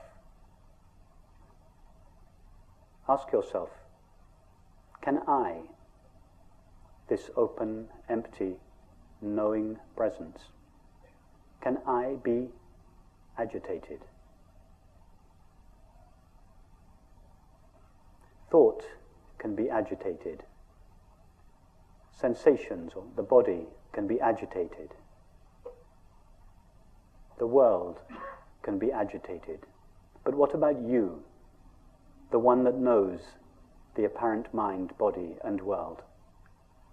Can you, this open, empty presence, be agitated?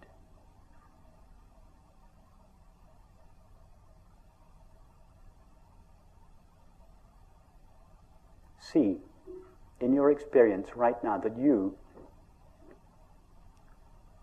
are, and this of course is just an image, are like an open, empty space, such as the space of this room. Nothing that appears within this room can agitate it. We are all sitting peacefully now, but if we were to stand up and start dancing or fighting, would the space of this room become agitated? You are like that. You, I, the presence of awareness, are undisturbable, imperturbable. We don't need to become imperturbable, and this undisturbability of ourself is not dependent upon the condition of the mind.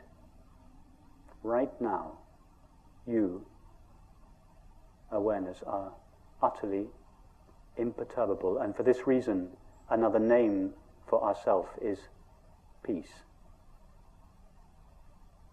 Peace is not a quality that ourself has, it is what ourself is.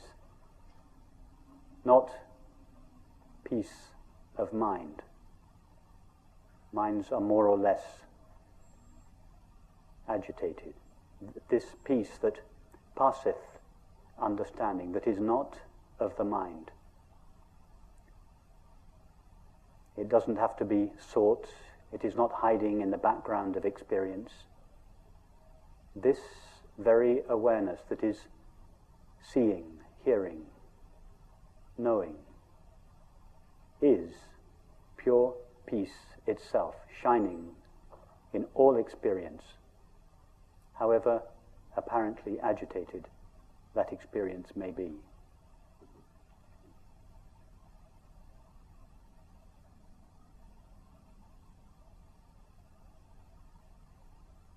Ask yourself, can I,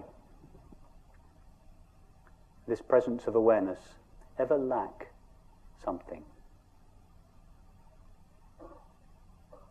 Thoughts can say that something is missing. Feelings can say that something is missing. But what about you?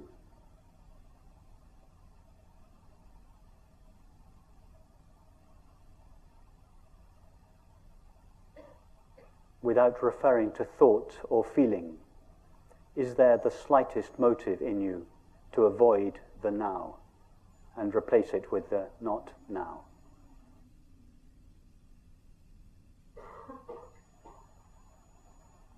See that in yourself, this presence of awareness, there is not the slightest impulse or possibility to avoid the now.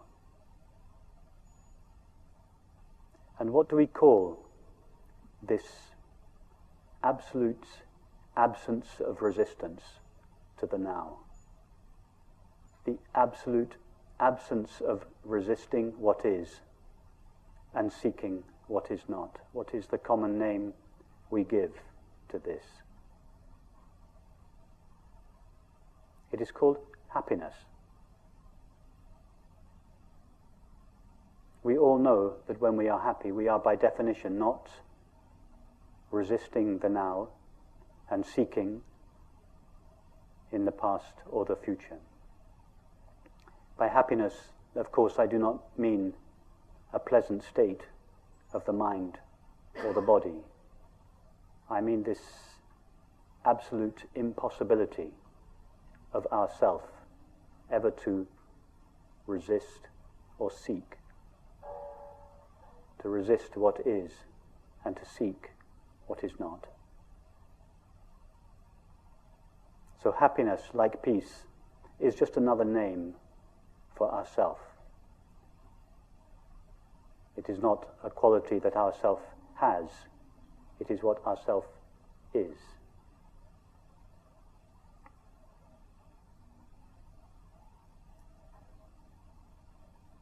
What else can we say for certain, based on this current experience about ourselves?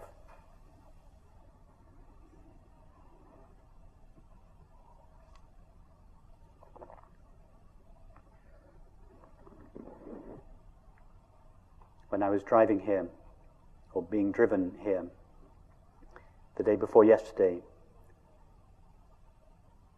from the airport in San Francisco, I was looking in the wing mirror of the passenger seat, and I noticed the words inscribed at the bottom of the wing mirror. And they said, "Objects in the mirror are closer than you think." A statement of pure non-duality.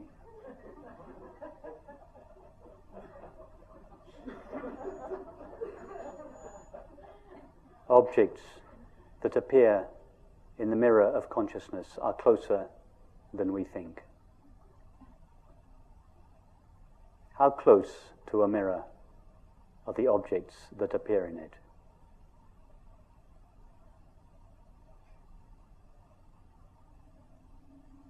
Are there in fact two things? One, the objects that appear in the mirror, and two, the mirror? Or is it all just mirror?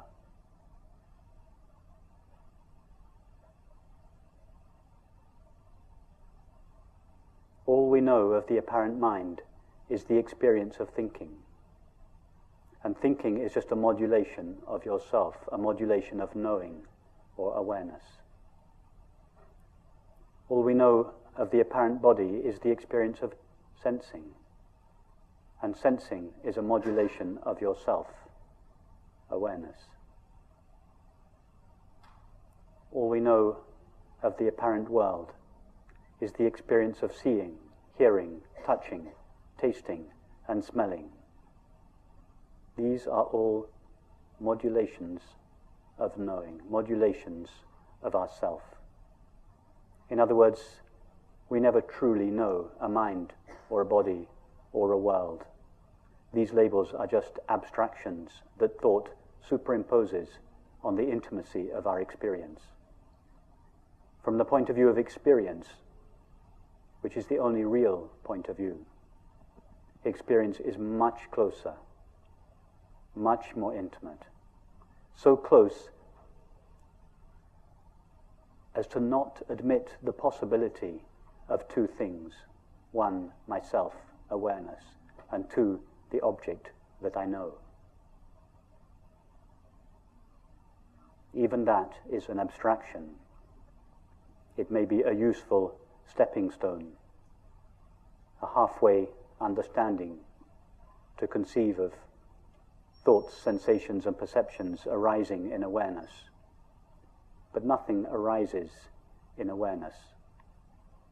The only substance of all experience, the only substance of thinking, sensing, and perceiving is already awareness.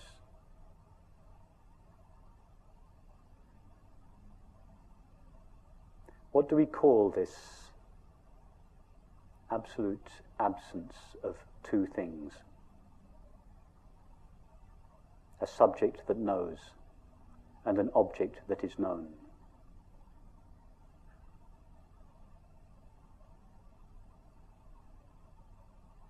Take now the experience of hearing. Go to the sound of the air conditioning. Forget about the labels sound and air conditioning. Our only knowledge of the apparent air conditioning is the experience of hearing. How close does hearing take place to you? 5 meters away? 10 meters away?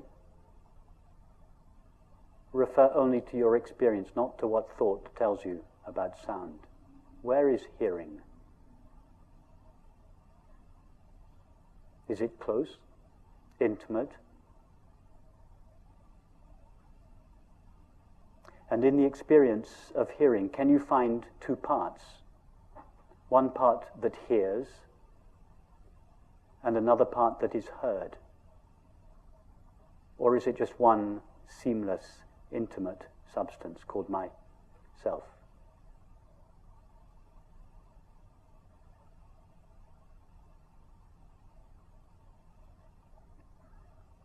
And what about this room? Thought says, I, the inside self in here, sees the room, the outside world, out there. But what does experience say? All we know of the apparent room is the experience of seeing. Remove seeing, and the room vanishes. In other words, we don't know a room. We just know the experience of seeing. Does seeing take place 5, 10, 15 meters away from yourself? or is seeing utterly intimate?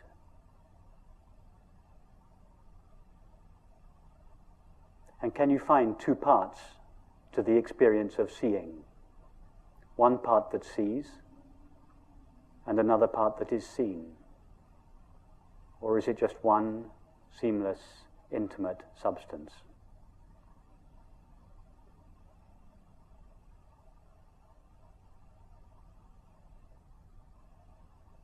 And what is the name, the common name we give to the absolute intimacy of all experience? It is called love.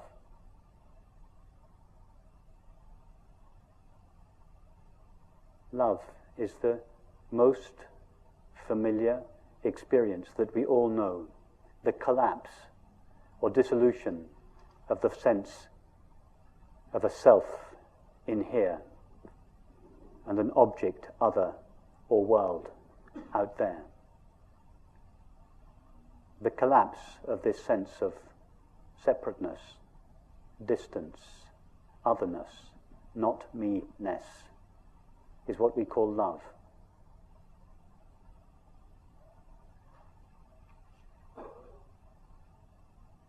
Love is just another name for non-duality. If we call it non-duality, there's just a few thousand of us in the world that are interested in it. But if we call it love, or peace, or happiness, then all 7 billion of us are interested in it.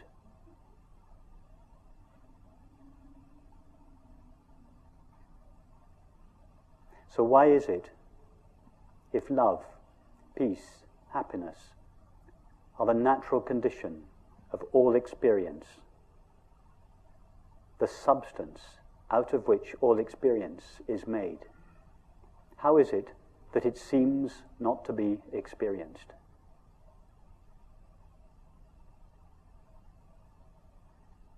It is because of a single thought that rises in awareness, made only of awareness, which imagines that awareness shares the limits of the thoughts, feelings, and sensations that appear within it. It is like imagining that a mirror shares the limits of the objects that appear in it. With that thought alone, the ever-present, unlimited awareness, which is what we are, seems to acquire or take on the apparent limits of the body and the mind, just as the screen seems to take on the limits of an image when a film begins. As a result of this imaginary collapse or contraction of our self, unlimited, eternal awareness into a body and a mind, these qualities of love, peace, and happiness are seemingly veiled. And it is for this reason that the self, the separate self that thought imagines us to be, is always, by definition, on a search in the imaginary outside world for the apparently lost love, peace, and happiness.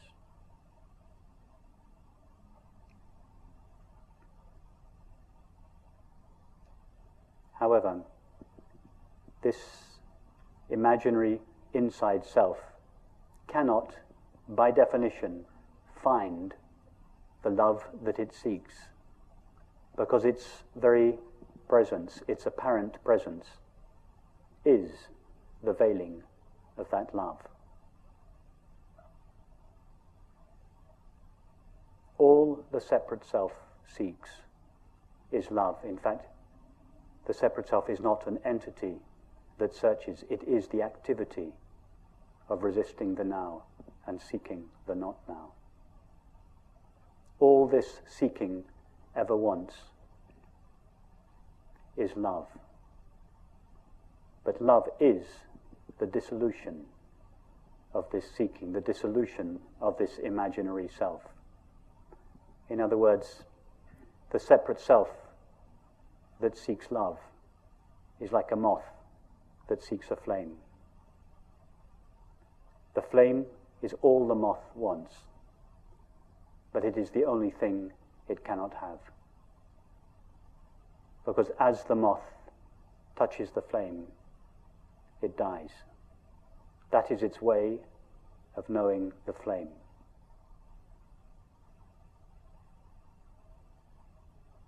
It becomes the flame as it touches it. That is the separate self's way of finding love, by dying in it. The death or dissolution of the separate self is the experience of love.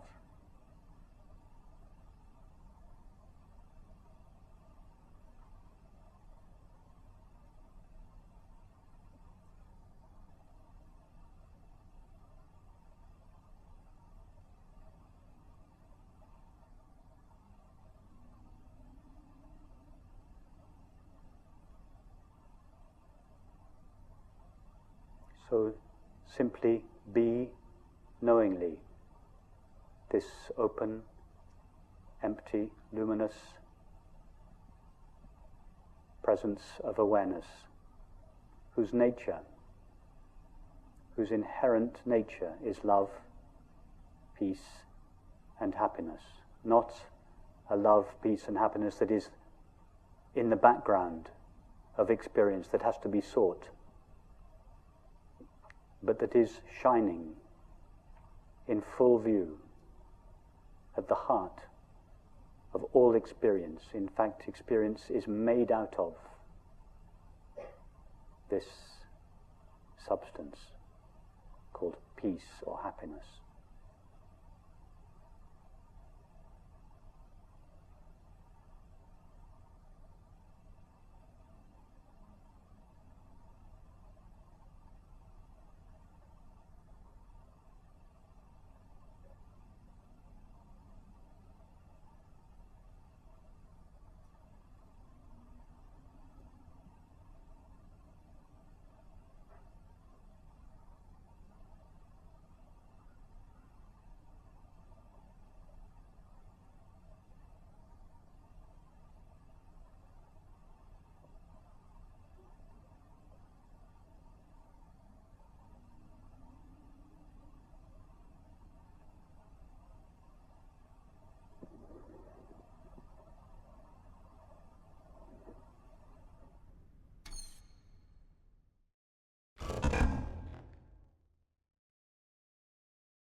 Oh, my God. How does it happen in this poor old world? That thou art so great, and yet nobody finds thee. That thou callest so loudly, and nobody hears thee. That thou art so near, and nobody feels thee. That thou givest thyself to everybody, and nobody knows thy name. Men flee from thee, and say they cannot find thee. They turn their backs and say they cannot see thee. They stop their ears and say they cannot hear thee. Hans Denk, circa 1520.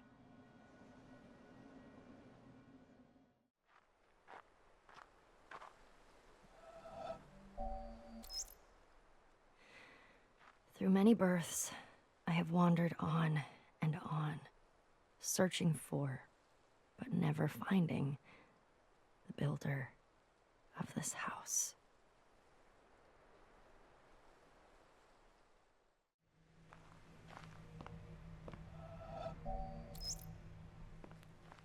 "66 times have these eyes beheld the changing scene of autumn. I have said enough about moonlight, ask no more. Only listen to the voice of pines and cedars when no wind stirs.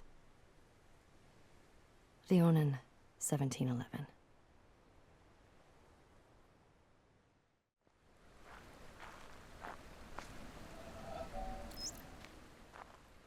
Imagine if all the tumult of the body were to quiet down, along with all our busy thoughts about earth, sea, and air. If the very world should stop, and the mind cease thinking about itself, go beyond itself, and be quite still.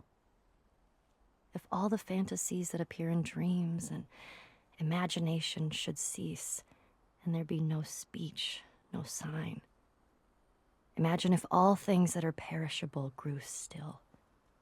For if we listen, they are saying, we did not make ourselves.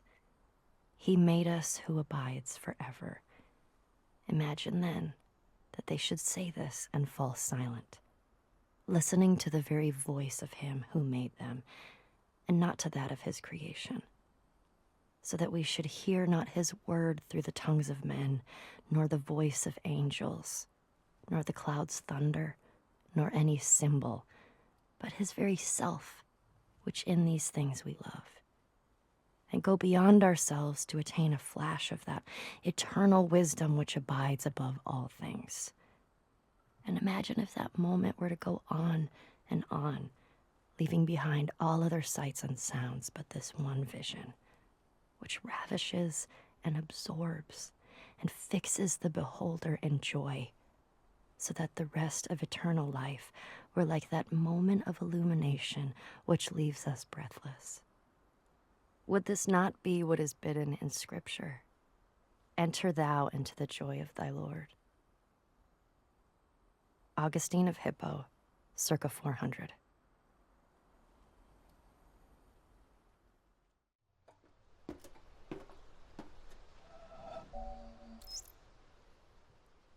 When we choose silence, we choose to give up the reasons not to love, which are the reasons for going to war, or continuing war, or separating, or being a victim, or being right.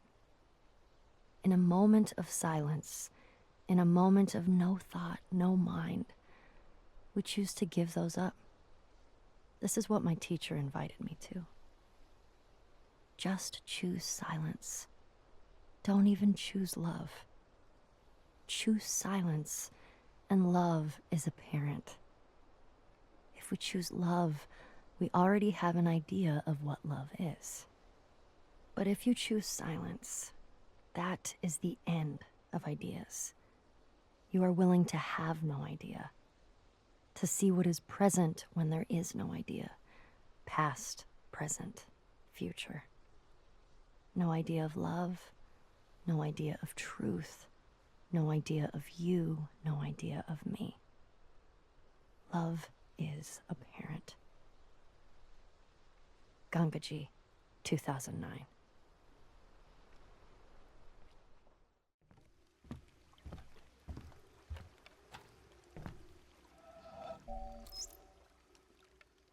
God bade me behold the sea, and I saw the ships sinking and the planks floating.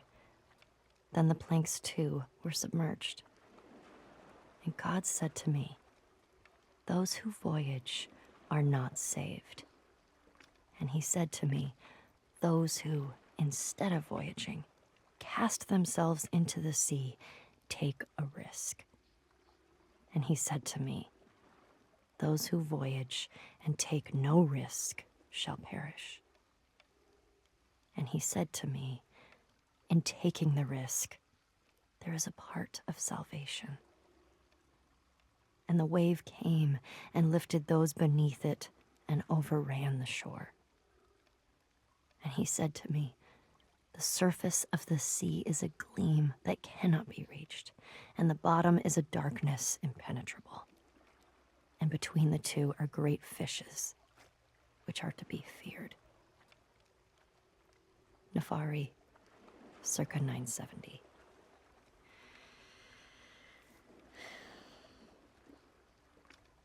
What?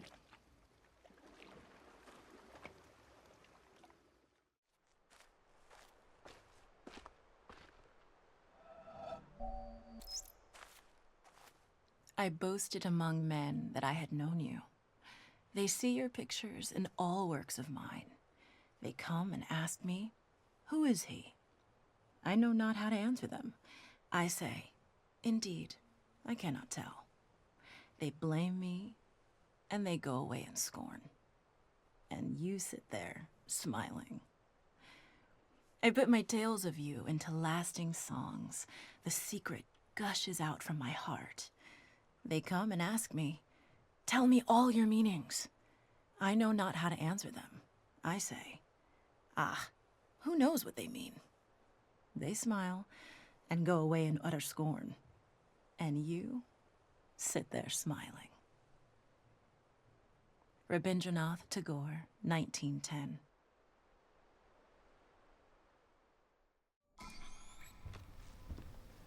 So it's absolutely simple what I have to say to you. It's what my teacher said to me. And I'm still deeply discovering the reverberation of that. And it's simply stop looking for what you want. Not cynically stop looking for what you want, because there's a way of stopping looking for what you want in resignation and cynicism and closing down.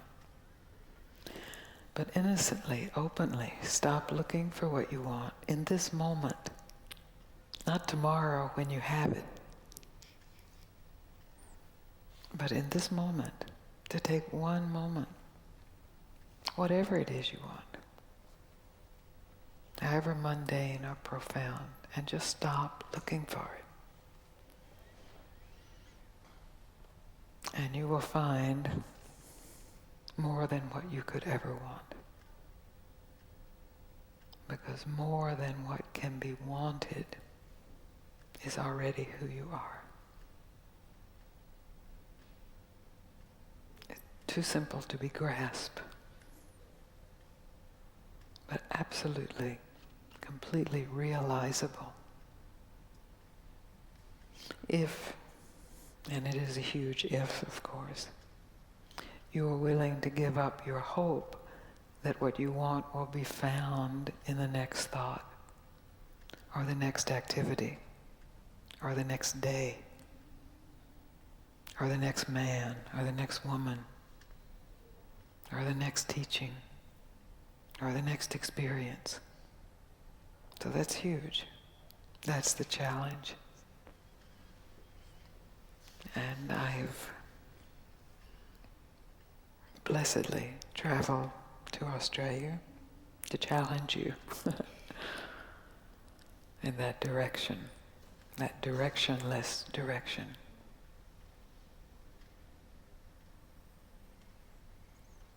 It's so simple that it has to be said over and over, because it just slips right by the mind. And if it's said over and over and in enough ways and then not said, it can just be revealed. Not as something new, but as something absolutely fresh. Not new, but fresh. Who you are is not new, but it is always fresh. Who you think you are is old and dead. We just keep trying to think it a little better, squeeze some life.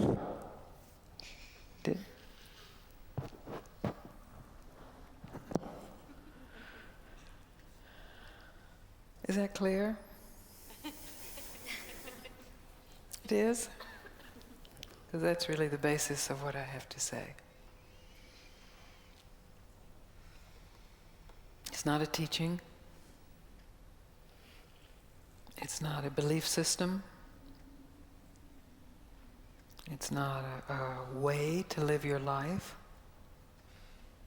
It's not a should stop. It's not an if you stop, you will be rich and famous and universally loved and never have a sad moment. None of that, I promise. But if you're willing to investigate for yourself without believing it or learning it or hoping to get something from it, just a pure investigation out of the natural curiosity of the human mind, just to investigate for yourself what is here when I stop trying to get anything. And how much of that is here? And where does that begin? And where does that end? And then the question, am I willing to trust that? And then the challenges get very big. But we'll get to that later.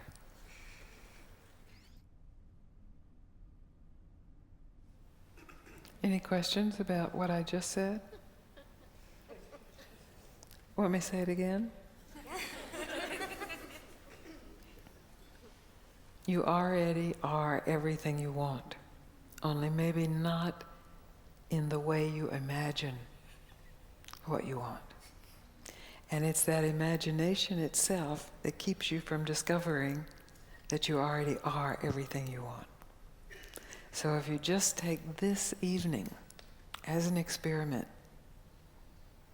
to give up any imagination, any image of what you need to be totally fulfilled, just give it up. It's just an image, just a thought. Maybe a spiritual thought, maybe a worldly thought, a relationship thought, a career thought. Just give it up. And directly discover what's here, unthought, unimagined. How's that? Good. Good.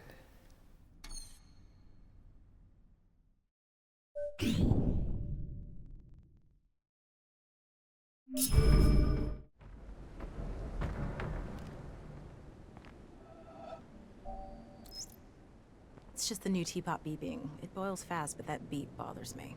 Moving on? So, next I want to raise this problem, which is that I think we don't have enough smart representation from materialist atheists, physicalists, anything in that neighborhood of ideas.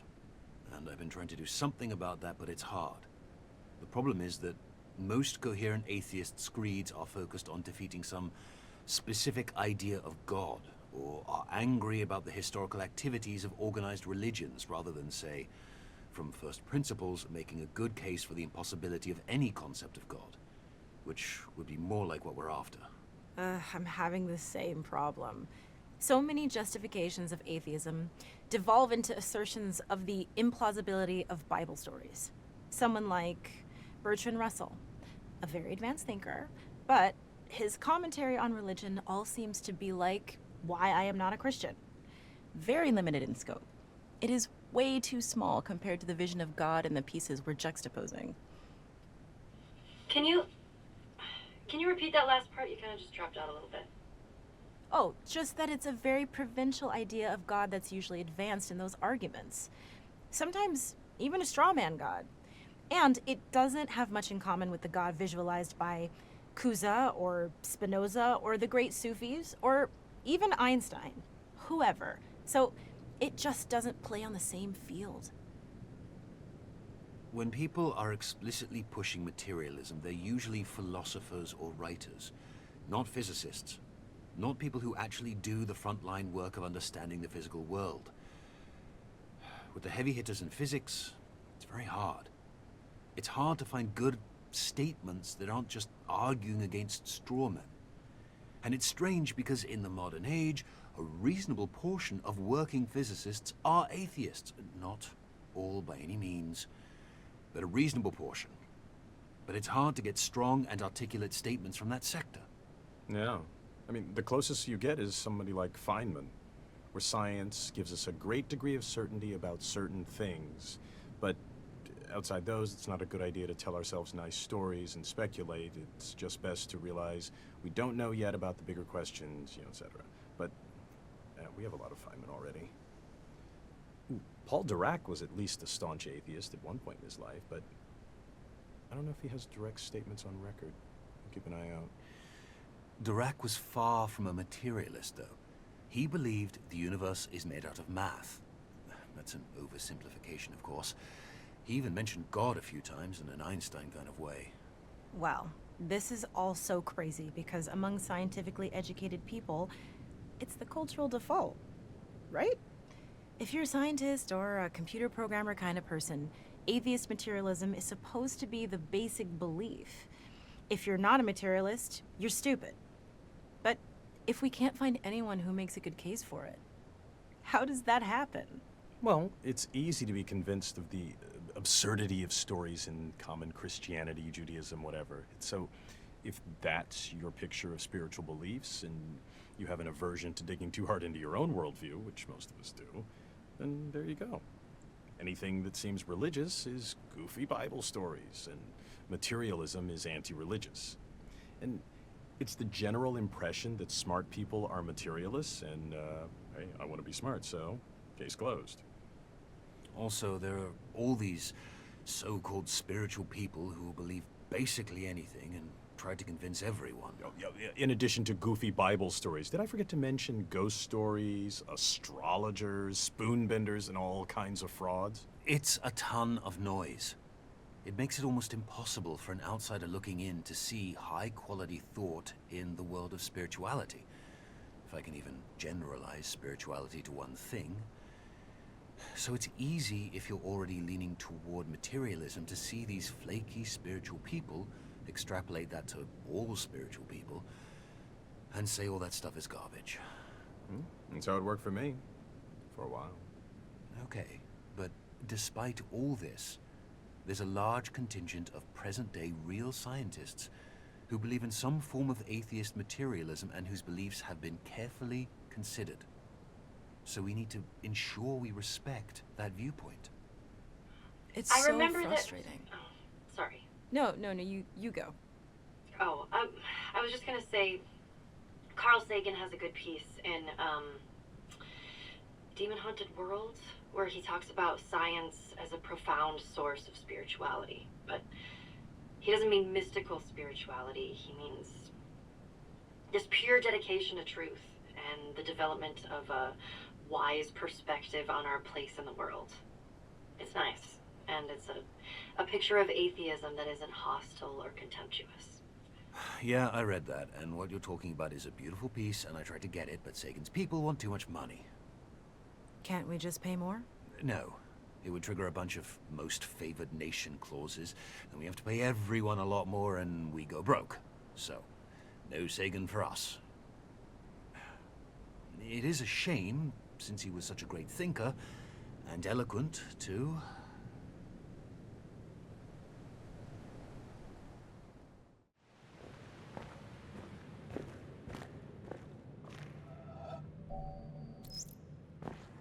I cannot understand why we idle discussing religion. If we are honest, and scientists have to be, we must admit that religion is a jumble of false assertions with no basis in reality. The very idea of God is a product of the human imagination. It is quite understandable why primitive people, who were so much more exposed to the overpowering forces of nature than we are today, should have personified these forces in fear and trembling. But nowadays, when we understand so many natural processes, we have no need for such solutions. I can't, for the life of me, see how the postulate of an almighty God helps us in any way. What I do see is that this assumption leads to such unproductive questions as to why God allows so much misery and injustice, the exploitation of the poor by the rich, and all the other horrors he might have prevented. If religion is still being taught, it is by no means because its ideas still convince us, but simply because some of us want to keep the lower classes quiet. Quiet people are much easier to govern than clamorous and dissatisfied ones. They are also much easier to exploit. Religion is a kind of opium that allows a nation to lull itself into wishful dreams and so forget the injustices that are being perpetrated against the people. Paul Dirac, 1927, as related by Werner Heisenberg. So, you see what I'm saying here? Yep, this one doesn't fit either. How would you characterize the way in which it doesn't fit? Well, it's about arguing. And it's about being greatly disturbed by issues that are relatively small. It's not aiming high, and it's not about ultimate truth, not really. It's mostly about what some stupid people are doing that is wrong compared to what I am doing that is right. But Paul Dirac was definitely a truth seeker, in the domain of physics at least. Yeah, but I don't feel that attitude in this piece at all. If a belief is just formed in opposition to other beliefs, it can't be fundamental? It can't be that deep. But, you know, where he says the thing about natural processes, he starts to outline an actual philosophy. Interesting. There's something that could stand on its own, that isn't just rejection and opposition, but then he drops it. Well, this isn't the atheist manifesto we need. I'll keep looking. Okay. You know, at one point Dirac also wrote this. One could perhaps describe the situation by saying that God is a mathematician of a very high order, and he used very advanced mathematics in constructing the universe. I think he meant God in an Einstein kind of way. He said that? Same guy. Same guy. Later in life, though. People are strange. Scientists are stranger. Yes, they are.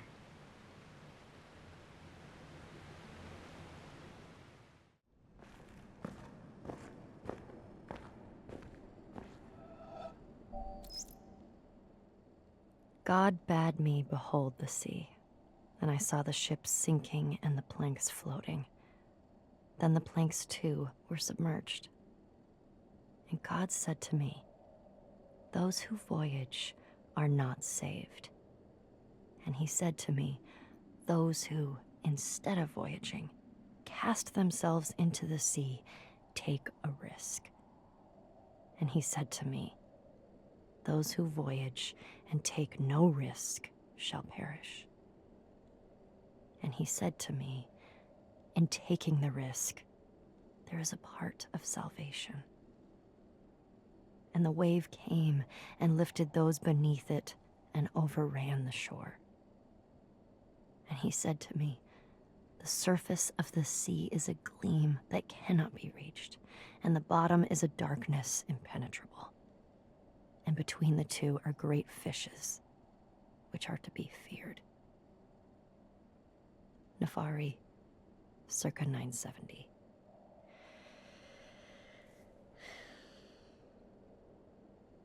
What? I'm going to the store. Do you want a sandwich or something? You've been standing there for like an hour. I didn't want to interrupt. And I don't like sandwiches. Have you ever seen me with a sandwich? Why would you think I want a sandwich? Sorry. No, I need some sleep. It's okay. We're all working hard. I just want to read it right. We're going to be hearing this a lot of times. Every little thing matters because it gets so multiplied. It's good. It's already good. Thanks. Yeah. But we've kind of picked high goalposts. Every little bit matters. Oh, can you get me a coffee?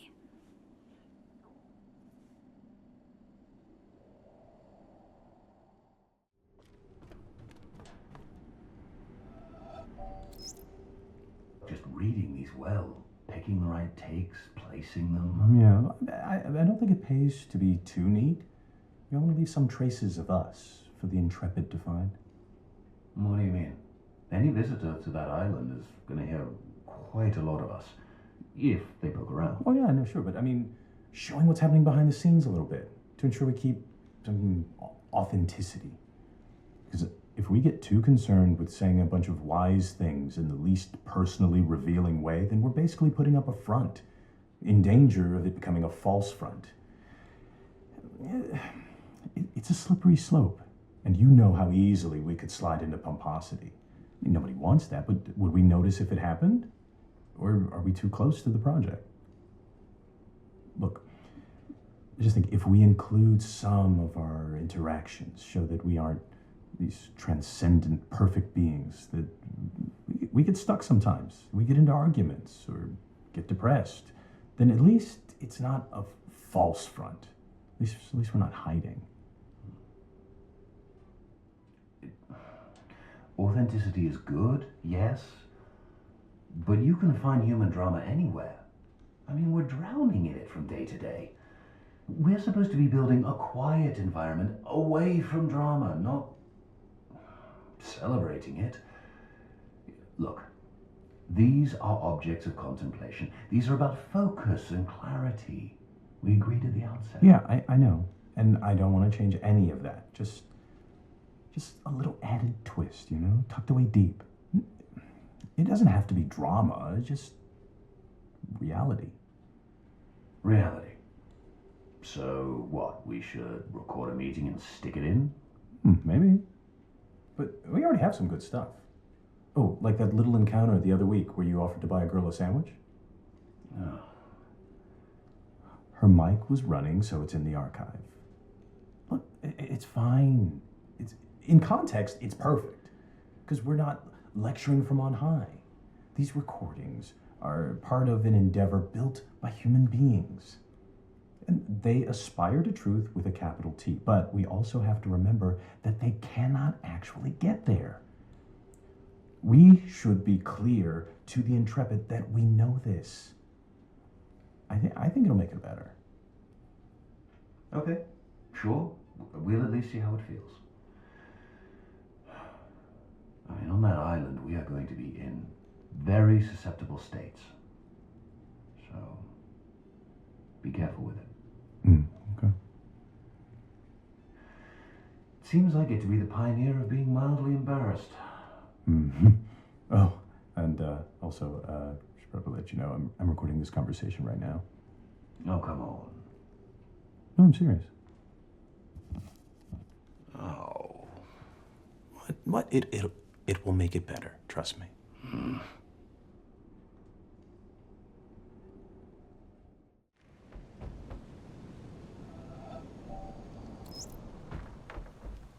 Then the occupant of the first would shout to keep him clear. And if the other did not hear the first time, nor even when called 3 times, bad language would inevitably follow. In the first case, there was no anger, and in the second, there was. Because in the first case, the boat was empty, and in the second, it was occupied. And so it is with man. If he could only roam empty through life, who would be able to injure him? Shuangsu, 4th century BC. So, how did it go? I don't know. I don't remember. Wait, what? No, it's normal for me. I never remember my dreams. If I try right when I wake up, I can just barely remember fragments. And later in the day, even 20 minutes later, those fragments are gone. Unless I wrote them down. And if I read them later, it's like these are ramblings of a crazy person. Yeah, but then how do we know there aren't any side effects? I mean, do you remember everything else about your life? It's fine. I mean, we're just doing suppression, not lobotomies. I mean, everything is still there. In dreams, we often take on personalities that are a little different. We forget details of our waking life and remember fictions in their place. How does that happen? Well, we're just using the same pathways. That's fine. But really, how should I know if something's missing? If you forget a few random little things, how would you remember that you forgot?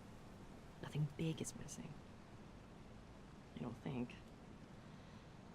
Wait, who are you again? Oh, God. Why did we let you go first? First hasn't happened yet. I was just dipping my toes into the pool. Real first happens when someone dives right in and gets to decide for themselves when to come out. Who's that gonna be?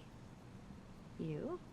I long for the days when we weren't sure we'd be doing anything this scary. It'll be fine. It's not scary. It'll be fun. So fun you don't even remember? Okay, no. Shoo. I want to re-record this one before I go home. I have some new ideas about it. What? Because of the test? Yes. Because of the test. Possibly. I thought you didn't remember anything. Interesting. Yeah. Have a good night. I'll see you tomorrow.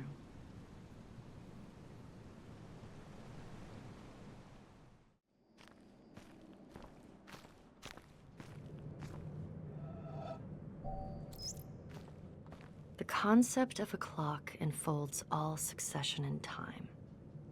In the concept, the 6th hour is not earlier than the 7th or 8th, although the clock never strikes the hour, save when the concept biddeth. Nicholas of Cusa, 1450. That's mine, you know. Yeah. Well, I have some ideas about it, and I just wanted to give it a try. See how it goes? Next thing I know, you'll be taking over all the Cusa pieces. What kind of ideas? I don't know. Subconscious drives, right? Like, with anything creative. Did you feel this way before your trip to the island, or after? Well, I think after. Yeah, mostly after. I had a seed of it before, even back when I first heard the piece, when you first picked it out. But I didn't really notice then. Now it's like the princess and the pea. I don't mean to be stepping on your toes, though. Really, the drive is personal. I wanted to record this one so I can hear it the way I want to hear it, just to set something right for myself. Okay. I'm gonna file this under the category of good problems to have. Your attitude to the piece changed or clarified, I guess, maybe based on the trip. That means it's working. I mean, something's working, right? Maybe. Back when we started, I would have counted us lucky to ever get this far. But here we are. Here we are. Record away, and I will take my leave. Thanking you for this opportunity to introspect on my aversive feelings. You're welcome.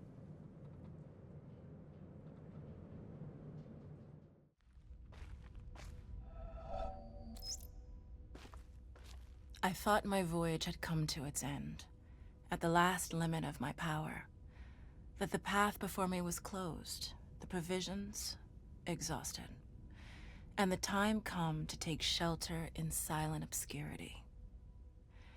But I find that thy will knows no end in me, and when words die out on the tongue, new melodies break forth from the heart, and where old tracks are lost, new country is revealed with its wonders.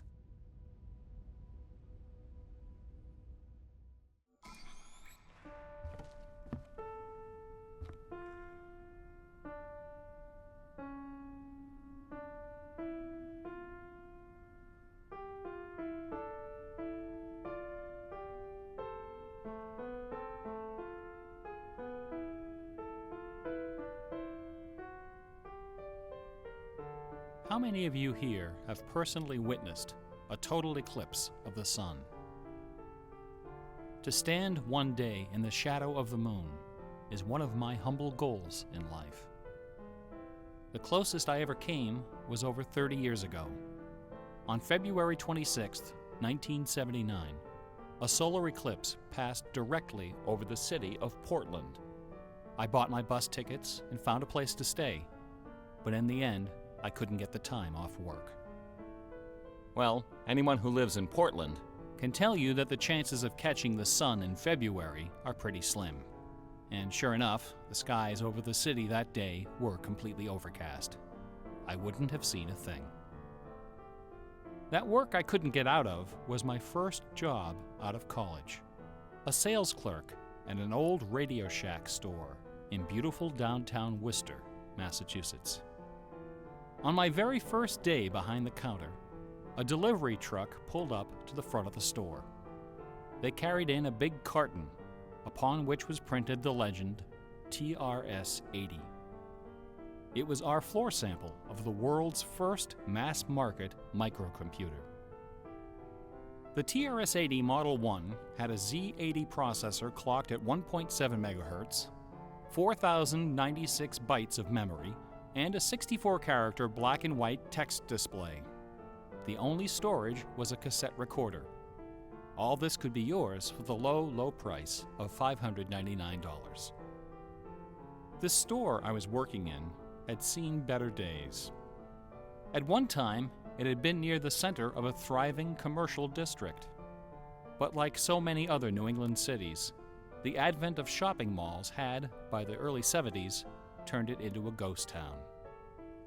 Worcester's solution to this problem was decisive, to say the least. The city's elders apparently decided that if they couldn't beat them, they would join them.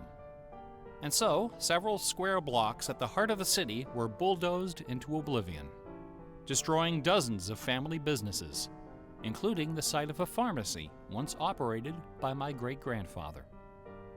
In their place was erected a vast 3-level shopping complex with cinemas and a food court. When the dust settled, only a few forlorn blocks of the old Worcester remained standing. My Radio Shack store was in one of those blocks. Then, to add insult to injury, Radio Shack opened a brand new location inside the shopping center, less than 500 feet from my store. So now patrons had a choice between a clean, well-lighted establishment with uniformed security and acres of convenient parking, or a shadowy hole in a seedy old office building next to an adult movie theater. Consequently, I had plenty of time to fool around with the new computer. I taught myself basic programming. Then I learned Z80 assembly, both, of course, so that I could write games. I also created self-running animated demos, which ran all night in the store window for the edification of the winos who peed in our doorway. Strangely enough, the few customers we had didn't seem to be interested in our new computer, even after the 16K memory upgrade. In fact, most of the people who set off the buzzer on their way through the front door weren't there to buy anything at all. They were there to exploit a free promotion, which was the bane of Radio Shack employees for over 40 years, the Battery of the Month Club. The idea of this promotion was simple. Customers got a little red card upon which was printed a square for each month. 12 times a year, the lucky sales clerk got to punch out a square and give the customer one brand new AAA, AA, C, D, or 9-volt battery. Of course, customers weren't allowed to choose just any grade of battery. At the time of my employment, Radio Shack offered 3 different levels of battery excellence. First were the alkalines, powerful, long-lasting, and expensive, hanging behind the counter like prescription medication in gold-embossed blister packs. These were most certainly not available through the Battery of the Month Club.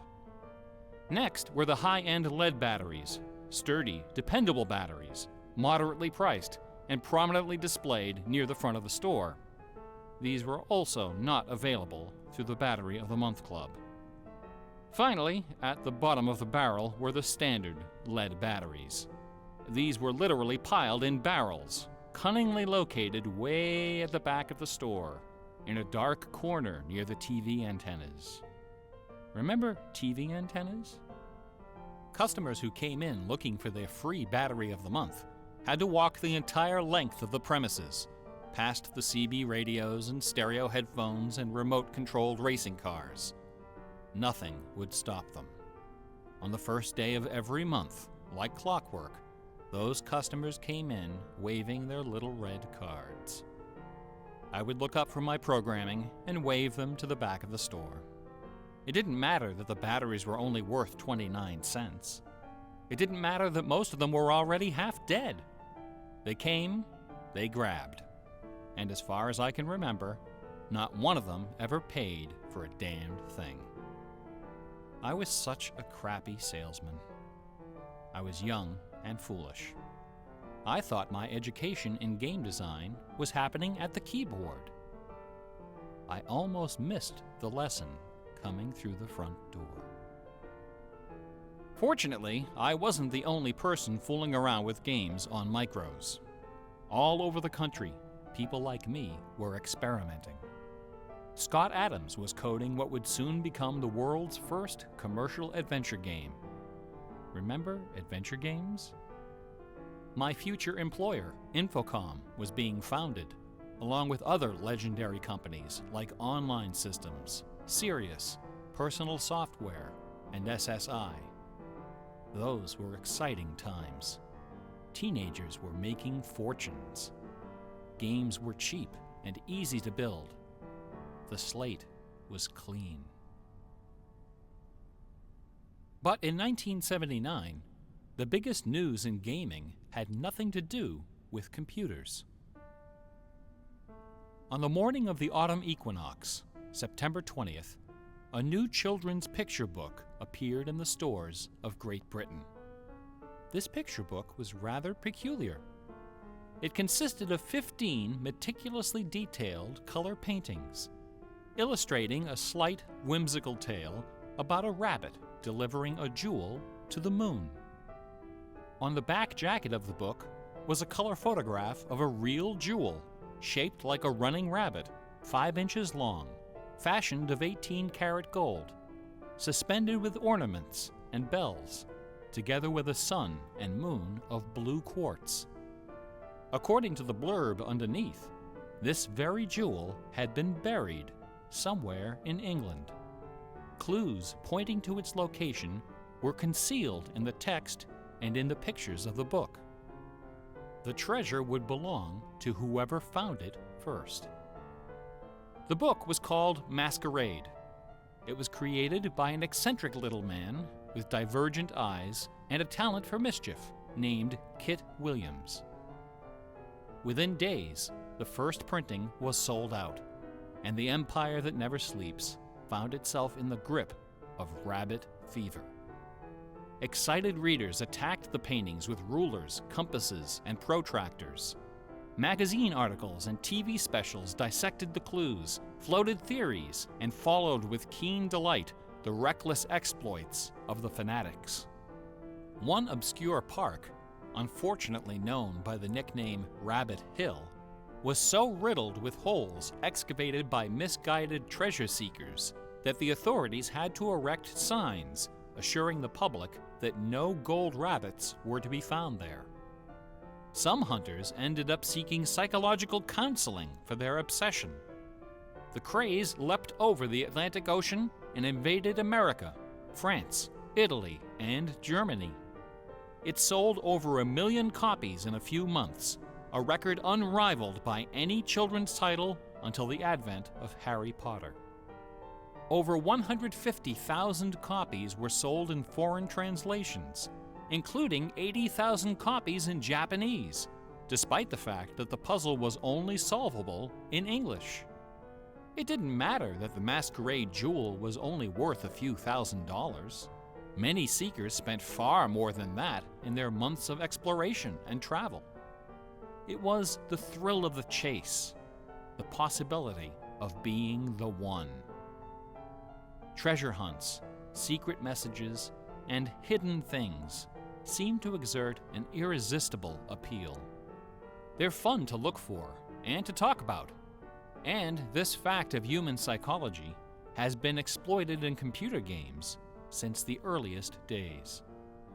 It finds expression in the hidden surprises we call Easter eggs.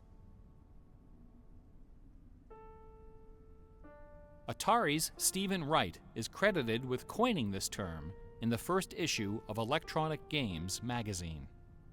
The first Easter egg in a commercial computer game appeared in an early Atari 2600 cartridge called, simply enough, Adventure.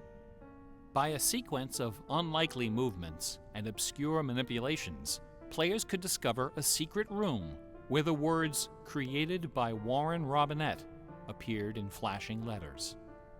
Over the decades, Easter eggs and their evil twin, cheat codes, have become an industry within an industry. Entire magazines and websites are now devoted to their carefully orchestrated discovery and dissemination. They're part of our toolkit, our basic vocabulary, the language of computer game design. Computer gamers may have been the first to refer to hidden surprises as Easter eggs, but we certainly weren't the first to use them.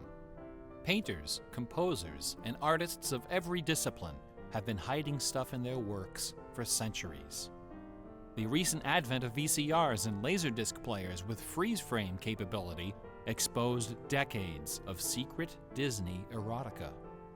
Thomas Kincaid, the self-appointed painter of light, amuses himself by hiding the letter N in his works. A number beside his signature indicates how many N's are hidden in each painting. Picasso, Dali, Raphael, Poussin, and dozens of other painters concealed all kinds of stuff in their paintings. A favorite trick was hiding portraits of themselves, their families, friends, and fellow artists in crowd scenes. El Greco loved dogs, but the Catholic Church forbid him from including any in his sacred paintings. So he hid them, usually within the outlines of celestial clouds. Composer Dmitri Shostakovich chafed under the political censorship imposed by the Soviet Ministry of Culture. His symphonies and chamber works are loaded with hidden signatures and subversive subtexts which, had they been recognized, would have sent him to Siberia. Mozart's opera, The Magic Flute, is filled with musical allusions to the rituals of the Freemasons, the ancient secret society of which he and his mentor Haydn were members. But the most famous purveyor of Easter eggs is that champion of the late Baroque, the ultimate musical nerd, Johann Sebastian Bach. Bach was a student of gematria, the art of assigning numeric values to letters of the alphabet. A equals 1, B equals 2, C equals 3, etc. By comparing, sequencing, or otherwise manipulating these numbers, secret messages can be concealed. Bach took particular delight in the geometrical numbers 14 and 41. 14 is the sum of the initials of his last name, B equals 2, A equals 1, C equals 3, and H equals 8. 41 is the sum of his expanded initials, J.S. Bach. These two numbers show up over and over again in Bach's compositions. One of the better-known examples is his setting of the chorale Vor deinem Thron. The first line of the melody contains exactly 14 notes, and the entire melody, from start to finish, contains 41. Another of Bach's favorite games was the puzzle canon. A canon is a melody that sounds good when you play it on top of itself, a little bit out of sync. Frère Jacques and Row, Row, Row Your Boat are familiar examples of simple, two-voice canons. But a canon can employ any number of voices. And you don't have to play each voice the same way either. You can change the octave, transpose the key, invert the pitch, play it backwards, or any combination. Finding melodies that make good multi-voice canons is a fussy and difficult art, of which Bach was an undisputed master. Now, in a puzzle canon, the composer specifies the basic melody and the number of voices, but not the relationship of the voices. The student has to figure out the position and key of each voice, and whether to perform them inverted and/or backwards. Bach wrote quite a number of puzzle canons. The most famous, BWV 1076, is part of a fascinating story. One of Bach's students was a fellow by the name of Lorenz Misler, founder of the Society of Musical Science. This elite, invitation-only institution devoted itself to the study of Pythagorean philosophy and the union of music and mathematics. Its distinguished membership reads like a who's who of German composers, including Handel, Telemann, and eventually Mozart. Applicants for membership in the society were required to submit an oil portrait of themselves, along with a specimen of original music. With nerdly efficiency, Society member number 14 decided to combine these admission requirements into a single work. He sat for a portrait with Elias Haussmann, official artist at the court of Dresden. This portrait, which now hangs in the gallery of the town hall in Leipzig, is the only indisputably authentic image of Bach in existence. The Haussmann portrait shows Bach dressed in a formal coat with exactly 14 buttons. In his hand is a sheet of music paper, upon which is written a puzzle canon for 6 simultaneous voices. In 1974, a manuscript was discovered which proved that this canon was the 13th in a series of exactly 14 canons based on the ground theme of the famous Goldberg variations. As if these musical gymnastics weren't enough, Bach liked to hide messages in his compositions by assigning notes to the letters. His initials, B-A-C-H, correspond to the pitch sequence B-flat, A, C, and B natural in German letter notation. This theme makes its most memorable appearance in the last bars of his final composition, The Art of Fugue, published soon after his death in 1750. The word fugue comes from the Latin fuga, which means flight, as in running away. So the art of fugue is the art of flight, the art of taking a theme and running with it. Bach wrote hundreds of fugues, but none as sublime as this sequence of 14. In the last and most complicated fugue in the series, the first and second sections develop normally. This is followed by the B-A-C-H signature, and then suddenly, without any warning or structural justification, the fugue stops, dead in its tracks. One of the composer's 20 children, his son Carl Philipp Emanuel, claimed that Bach died moments after those last few notes were written. This story is probably apocryphal. The Easter eggs in Bach's music are a pleasant obscurity, known chiefly to professors and students of Baroque music. But in March of 2002, when this lecture was first delivered, those Easter eggs were the talk of the entire classical music industry. Sitting near the top of the classical music charts that month was a compact disc on the ECM label called Morimer.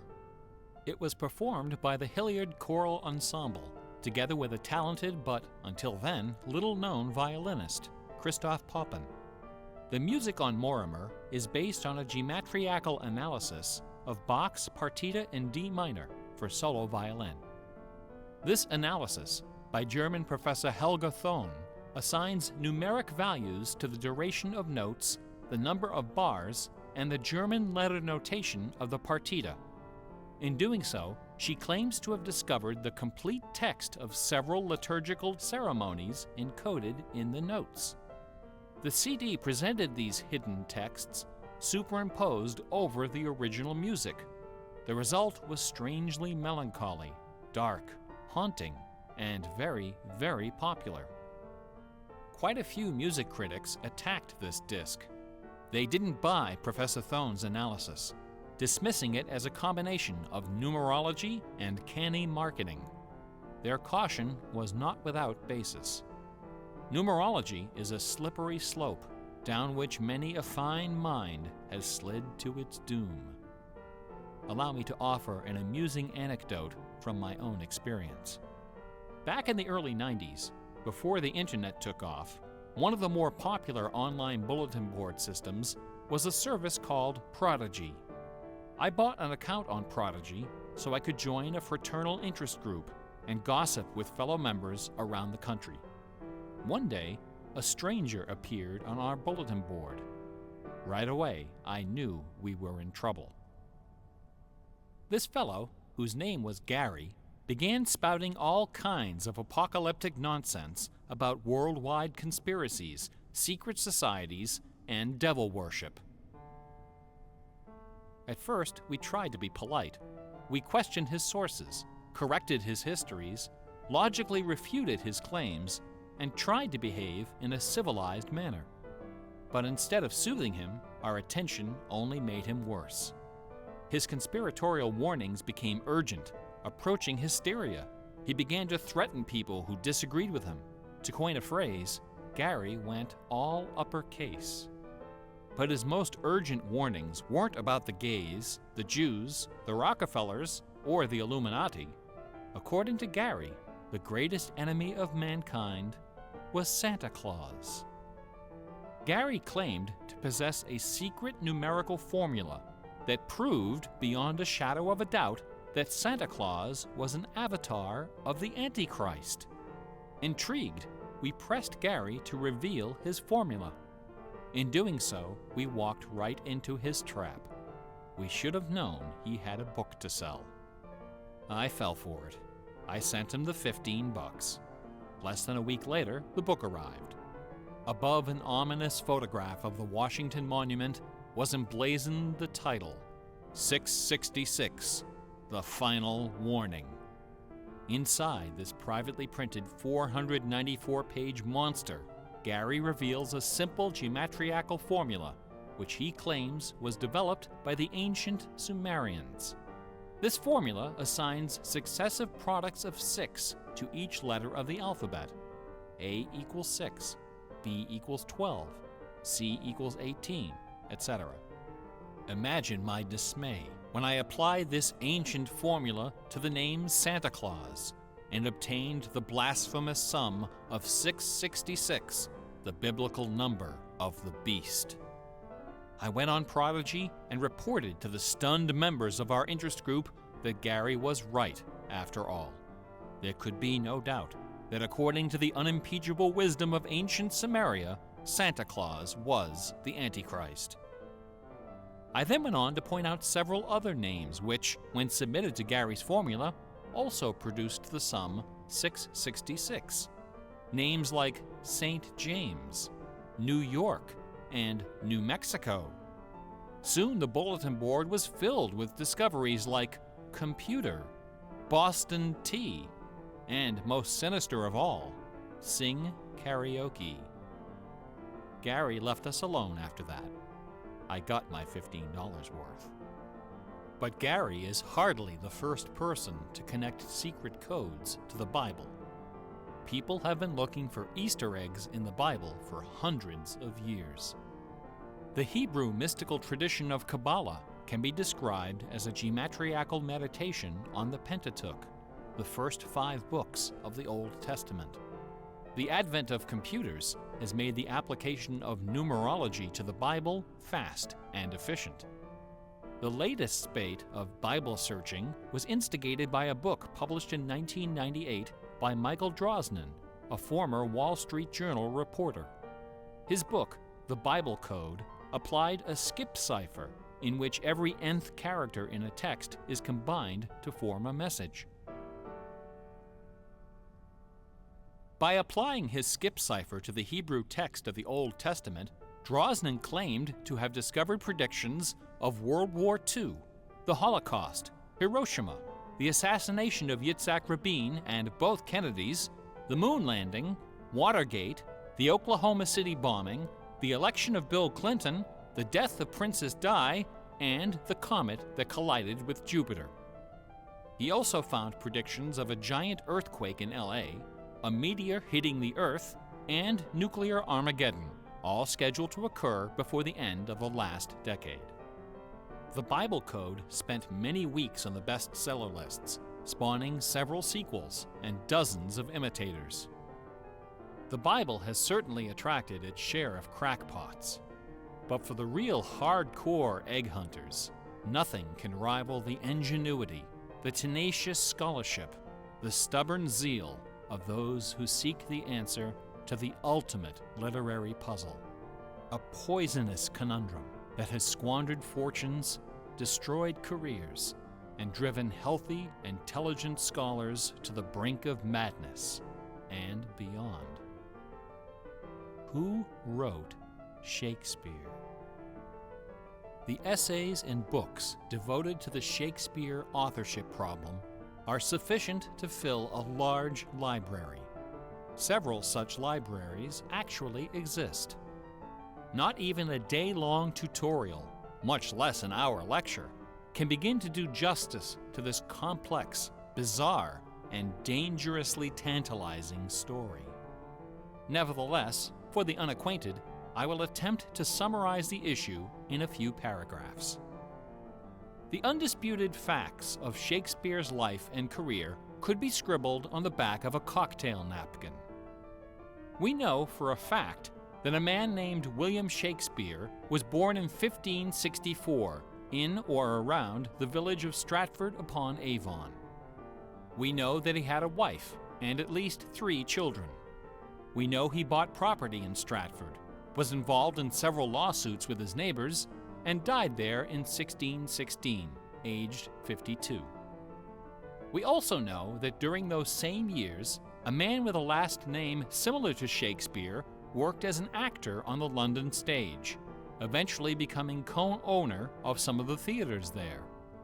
We also know that about the same time, a number of most excellent poems and plays were published in London under the name Shakespeare. We do not know for a fact that the landowner in Stratford and the actor in London with a similar last name were one and the same man. We do not know for a fact that either man had anything to do with the poems and the plays.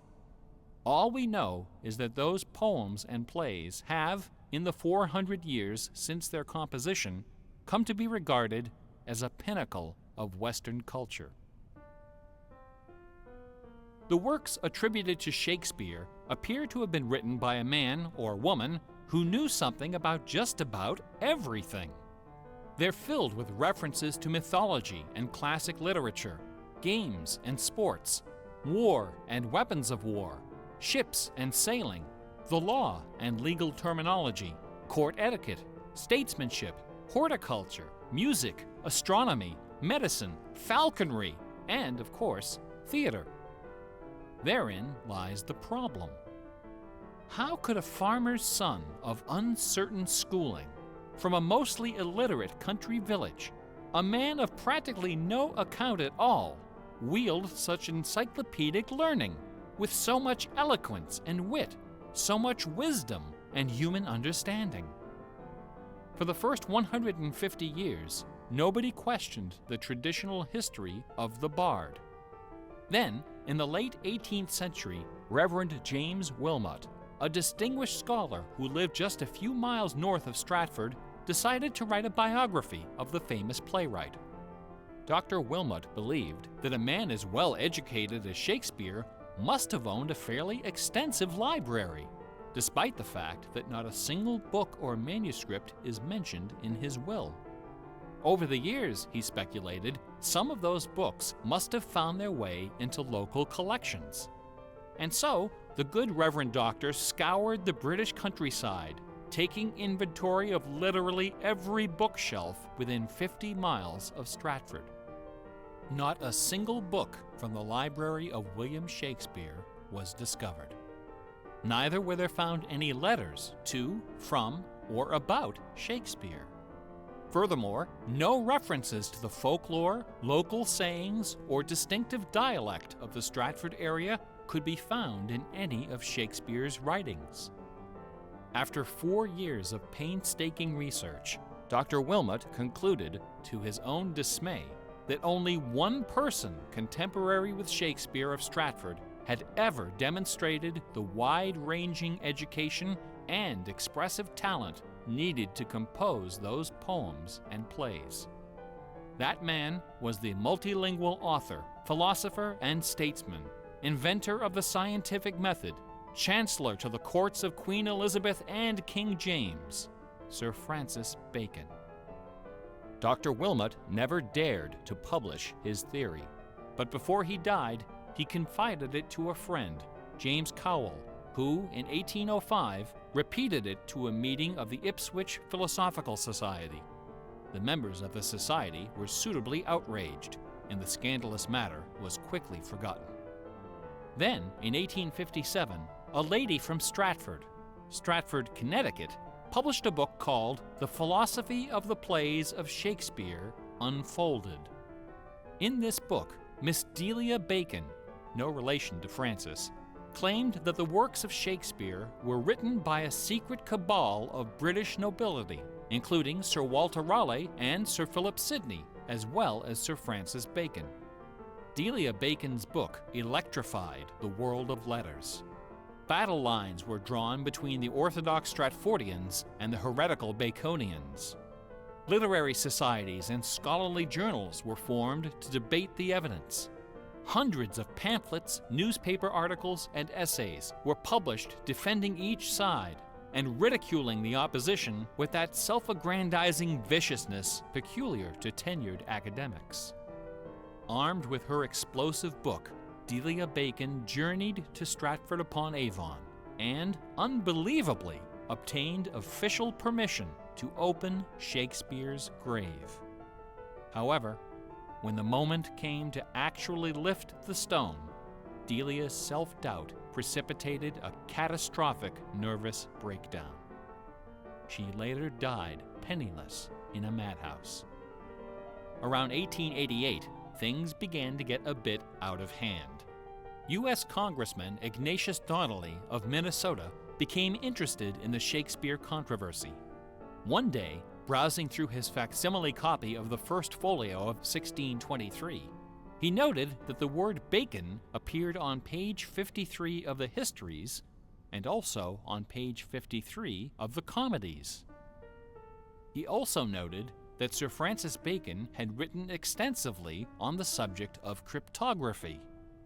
Donnelly began counting line and page numbers, adding and subtracting letters, drawing lines over sentences, circling words, and crossing them out.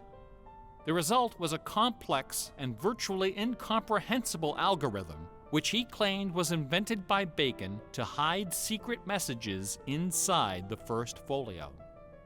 The greatest Easter egg hunt in the history of Western civilization had begun. Here are just a couple of the sillier highlights. A doctor named Orville Owen of Detroit constructed a bizarre research tool he called the Wheel of Fortune.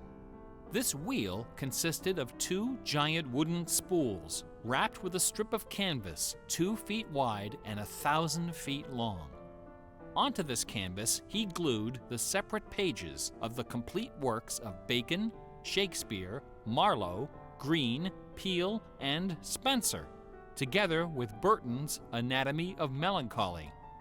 By cranking the spools back and forth, Dr. Owen could quickly zip across the pages in search of clues and cross-references. Employing a large team of secretaries and stenographers, Owen claimed to have uncovered a complete alternative history of Elizabethan England, as well as several entirely new Shakespeare plays and sonnets. Listen to this hidden verse, supposedly penned by the mighty bard himself, which inspired Dr. Owen to build his Wheel of Fortune. Take your knife and cut all our books asunder, and set the leaves on a great firm wheel, which rolls and rolls, and turning the fickle rolling wheel, throw your eyes upon Fortune, that goddess blind, that stands upon a spherical stone, that turning and inconstant rolls in restless variation. After publishing 5 thick volumes of this rubbish, Owen announced the discovery of an anagram, indicating that Bacon's original manuscripts were buried near Chepstow Castle on the River Wye. Owen spent the next 15 years and thousands of dollars excavating the bed of the river with boat crews and high explosives. He died before anything was found. A fellow named Arnsberg wrote an entire book based on the analysis of the significance of a suspicious crack in the tomb of Bacon's mother. A Ray of Sanity finally appeared in 1957. To those familiar with the science of cryptology, the name William Friedman needs little introduction. During World War II, Colonel Friedman was the head of the U.S. Army's Cryptoanalytic Bureau. He is credited with cracking the Japanese Empire's most sensitive cipher. After the war, the colonel decided to apply his expertise to the study of the Shakespeare ciphers. He interviewed several of the experts in the field and prepared a detailed scientific analysis, which he published under the title The Shakespeare Ciphers Examined. His conclusion? In a word, bunk. According to the standards of cryptologic science, not one of the hidden messages purportedly discovered in Shakespeare's works was plausible. The rules used to extract these messages from the texts were non-rigorous, wildly subjective, and unrepeatable by anyone except the original decipherer. The people involved were not being dishonest. They were channeling their preconceptions. They were trapped in a labyrinth of delusion, mining order from chaos. Anglers in a lake of darkness. Lear, Act 3, Scene 6. You would think that Friedman's cold and ruthless exposure would be enough to silence the heretics once and for all. Not a chance. The books and TV specials and websites and conferences and doctoral dissertations keep right on coming. I should point out that the Shakespeare authorship issue is not only the preoccupation of cranks and weirdos. A substantial number of respected authors and Shakespeareans have expressed serious doubts about the traditional origin of the plays. The list includes Nathaniel Hawthorne, Ralph Waldo Emerson, Walt Whitman, Henry James, Sam Clemens, Sigmund Freud, Orson Welles, and Sir John Gielgud. Living skeptics include the artistic director of the New Globe Theatre, Mark Rylance, Michael York, Derek Jacobi, Kenneth Branagh, and even that most revered and scholarly of contemporary Shakespearean actors, Keanu Reeves. The current leading candidate for the authorship is Edward de Vere, the 17th Earl of Oxford, a theory first proposed in 1920 by an English schoolmaster with the unfortunate name J. Thomas Looney. What is it about Bach, the Bible, and the works of Shakespeare that inspires this intense scrutiny? Nobody's looking for acrostics in Chaucer or Keats. There are no hit CDs of the secret chorales of Wagner or Beethoven. For the answer, we need to recognize the unique roles which the Bible and Shakespeare have played in the development of Western culture. No other single work of literature has influenced modern English more than the translation of the Holy Bible published in 1611 under the auspices of King James I. The King James Bible exemplifies the meaning of the word classic. It has been called the noblest monument of English prose, the very greatest achievement of the English language. It has served as an inspiration for generations of poets, dramatists, musicians, politicians, and orators. Countless people have learned to read by repeating the phrases in this, the only book their family possessed. Our constitutions and our laws have been profoundly shaped by its cadences and imagery. But even the glory of the King James Bible, compiled by a committee of 46 editors over the course of a decade, pales before the dazzling legacy of the Swan of Avon. The lowest estimate of Shakespeare's working vocabulary is 15,000 words, more than 3 times that of the King James Bible, and twice the size of his nearest competitor, John Milton. His poems and plays were written without the aid of a dictionary or a thesaurus. They didn't exist yet. It was all in his head. When Shakespeare had a thought for which Elizabethan English had no word, He invented one. The Oxford English Dictionary lists hundreds of everyday words and phrases which made their first appearance in the pages of the Bard. Addiction, alligator, assassination, bedroom, critic, dawn, design, dialogue, employer, film, glow, gloomy, gossip, hint, hurry, investment, lonely, luggage, manager, switch, torture, transcendence, wormhole, zany. Hamlet alone contains nearly 40 of these neologisms. Who today would have this audacity, this giddy exuberance of invention? Only one other English author even approaches Shakespeare's facility for coining new words: Sir Francis Bacon. In the modern era, the record holder is Charles Dodgson, better known as Lewis Carroll, who, interestingly, also happens to be the second most quoted author in English, after Shakespeare. Everyone has been profoundly molded by the influences of the King James Bible and Shakespeare. Like it or not, all of us peer at the world through the lenses of these great works. They are the primary source documents of modern English thought, the style guides of our minds. Contemplating these dazzling jewels of wisdom and eloquence gives rise to an extraordinary feeling, a potent, rare, and precious emotion with the potential to completely upset your life. An emotion powerful enough to make a man abandon his wife and children, forfeit career and reputation, lay down his possessions, and follow his heart without questioning.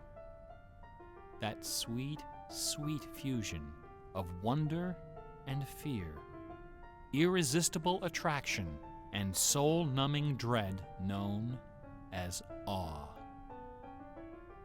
Awe is the grail of artistic achievement. No other human emotion possesses such raw, transformative power, and none is more difficult to evoke. Few and far between are the works of man that qualify as truly awesome. It is awe that convinces a rabbi to spend a lifetime decoding Yahweh from the Pentateuch.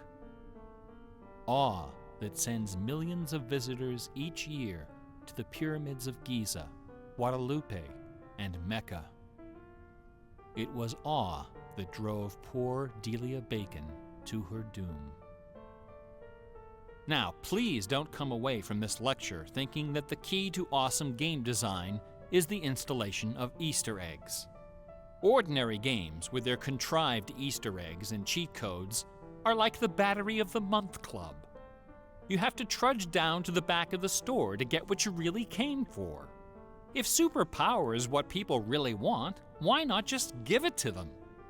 Is our imagination so impoverished that we have to resort to marketing gimmicks to keep players interested in our games? Awesome things don't hold anything back. Awesome things are rich and generous. The treasure is right there. One afternoon, I was sitting alone behind the counter at that old Radio Shack store. My boss had stepped out for some reason. An elderly woman walked through the front door. Like most of our customers, she was shabbily dressed, probably on a fixed income.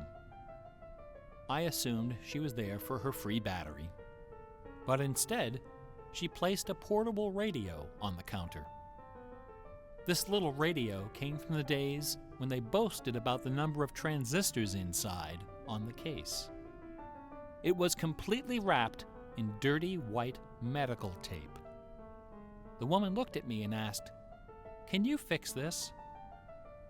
Slowly, I unwrapped the medical tape, peeling away the layers until the back cover of the radio fell off, accompanied by a cloud of red dust.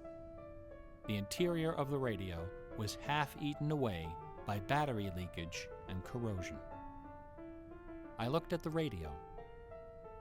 I looked at the old woman. I looked back at the radio. I reached behind me, where the expensive alkaline batteries were hanging like prescription medication, and removed a gleaming 9-volt cell from its gold blister pack. Then I pulled a brand new transistor radio from a box, installed the alkaline, and helped the lady find her favorite station. No money changed hands. She left the store without saying a word. Awesome things are kind of like that.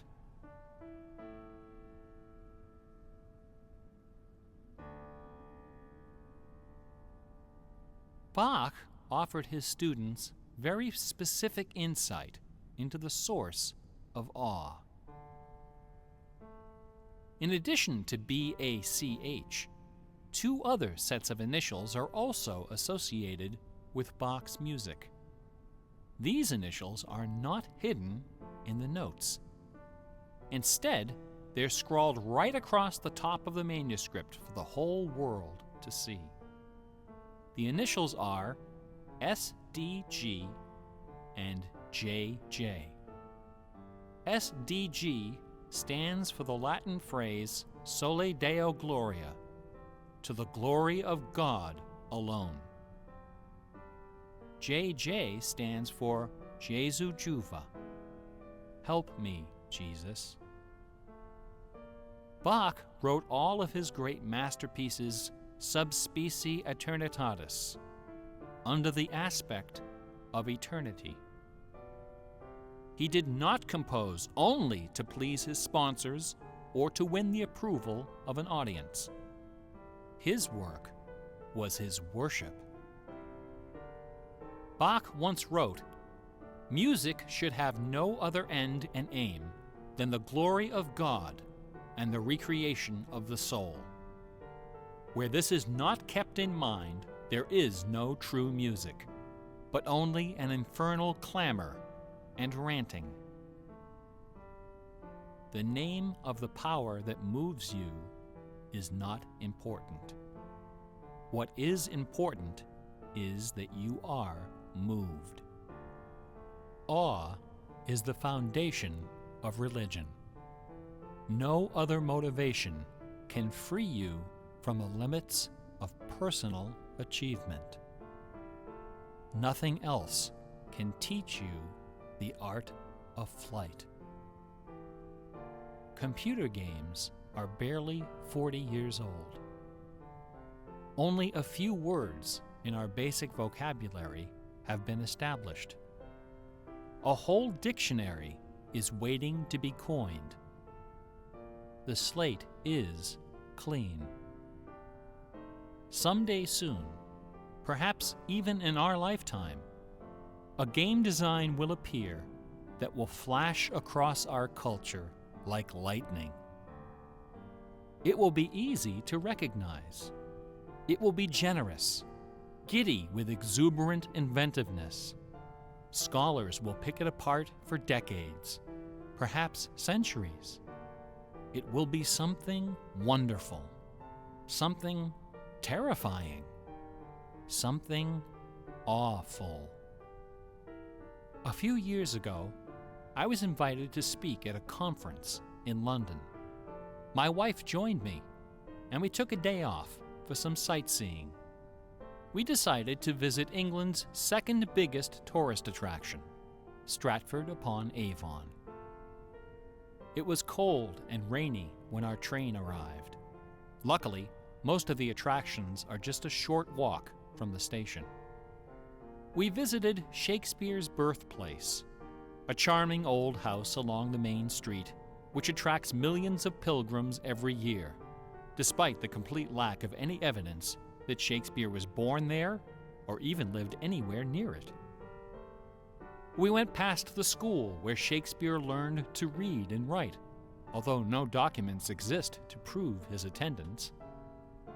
We visited Anne Hathaway's cottage, the rustic country farm where his wife spent her childhood, although no record shows anyone by that name ever having lived there. Finally, we came to the one location undeniably associated with Shakespeare, Trinity Parish Church, on the banks of the River Avon, where a man by that name is buried. This beautiful church is approached by a long walkway between rows of ancient gravestones, shaded by tall trees. The entrance door is surprisingly tiny. No cameras are allowed inside. The interior is dark and quiet. Despite the presence of busloads of tourists, the atmosphere is hushed and respectful. A few people are seated in the pews, deep in prayer. An aisle leads up the center of the church. The left side of the altar is brightly illuminated. On the wall above is a famous bust of the bard, quill in hand, gazing serenely at the crowd of pilgrims. On the floor beneath, surrounded by bouquets of flowers, at the very spot where Delia Bacon lost her mind, the gravestone of William Shakespeare bears this dire warning. Good friend, for Jesus' sake, forbear to dig the dust enclosed here. Blessed be the man who spares these stones, and cursed be he that moves my bones. Every year, 3 million pilgrims arrive from every nation on earth to approach this stone and consider the likeness of a man whose body of work can only be described as awesome. By contrast, the right side of the altar is dark and featureless. Nobody of any consequence is buried there. The only point of interest is a wooden case of simple design, carved of dark oak. Inside the case, sealed beneath a thick sheet of glass, lies a large open book. A plaque on the case identifies this book as a first edition of the King James Bible, published in 1611, when Shakespeare was 46. Not many pilgrims visit this side of the altar. Most of those that do simply glance at the book, read the plaque, and move along. A few, more observant, note that the Bible happens to be opened to a page in the Old Testament, the book of Psalms, chapter 46. No explanation is given for this particular choice of pages. For the initiated, none is necessary. If you are of inquisitive bent, if you are intrigued by English history and literature, if you value your peace of mind, cover your ears now. In the year 1900, a scholar noticed something about the King James translation of Psalm 46. Something terrifying, something wonderful. The 46th word from the beginning of Psalm 46 is shake. The 46th word from the end is spear. There are only 2 possibilities here. Either this is the finest coincidence ever recorded in the history of world literature, or it is not. The Earth revolves around only one sun and has only one moon. The moon happens to be 400 times smaller than the sun. The sun happens to be 400 times farther away. And the apparent paths of the moon and sun in our sky happen to intersect exactly twice every month. Which means that every now and then, at long yet precisely predictable intervals, the lunar disk slips across the face of the sun and just barely conceals it for a few wonderful, terrible minutes. A fine coincidence, no? In June of 1977, a little man with divergent eyes and a talent for mischief ascended a hilltop in the British village of Ampthill. At the summit of this hill is a tall, slender cross, a memorial to Catherine of Aragon, the first wife of Henry VIII. The sun, high in the south, cast the shadow of the cross upon the grassy hillside. At exactly 12 noon, the man removed from his pocket a bar magnet. He turned the magnet so its north pole was facing south and buried it under the shadow of the cross.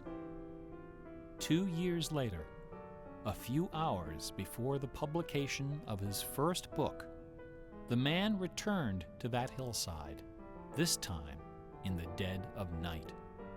He used a compass to locate the magnet he had buried. In that same place, he dug a hole in the ground and placed inside a ceramic container inscribed with the following words: "I am the keeper of the jewel of masquerade, which lies waiting safe inside me for you or eternity."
Ever in my life have I sought thee with my songs.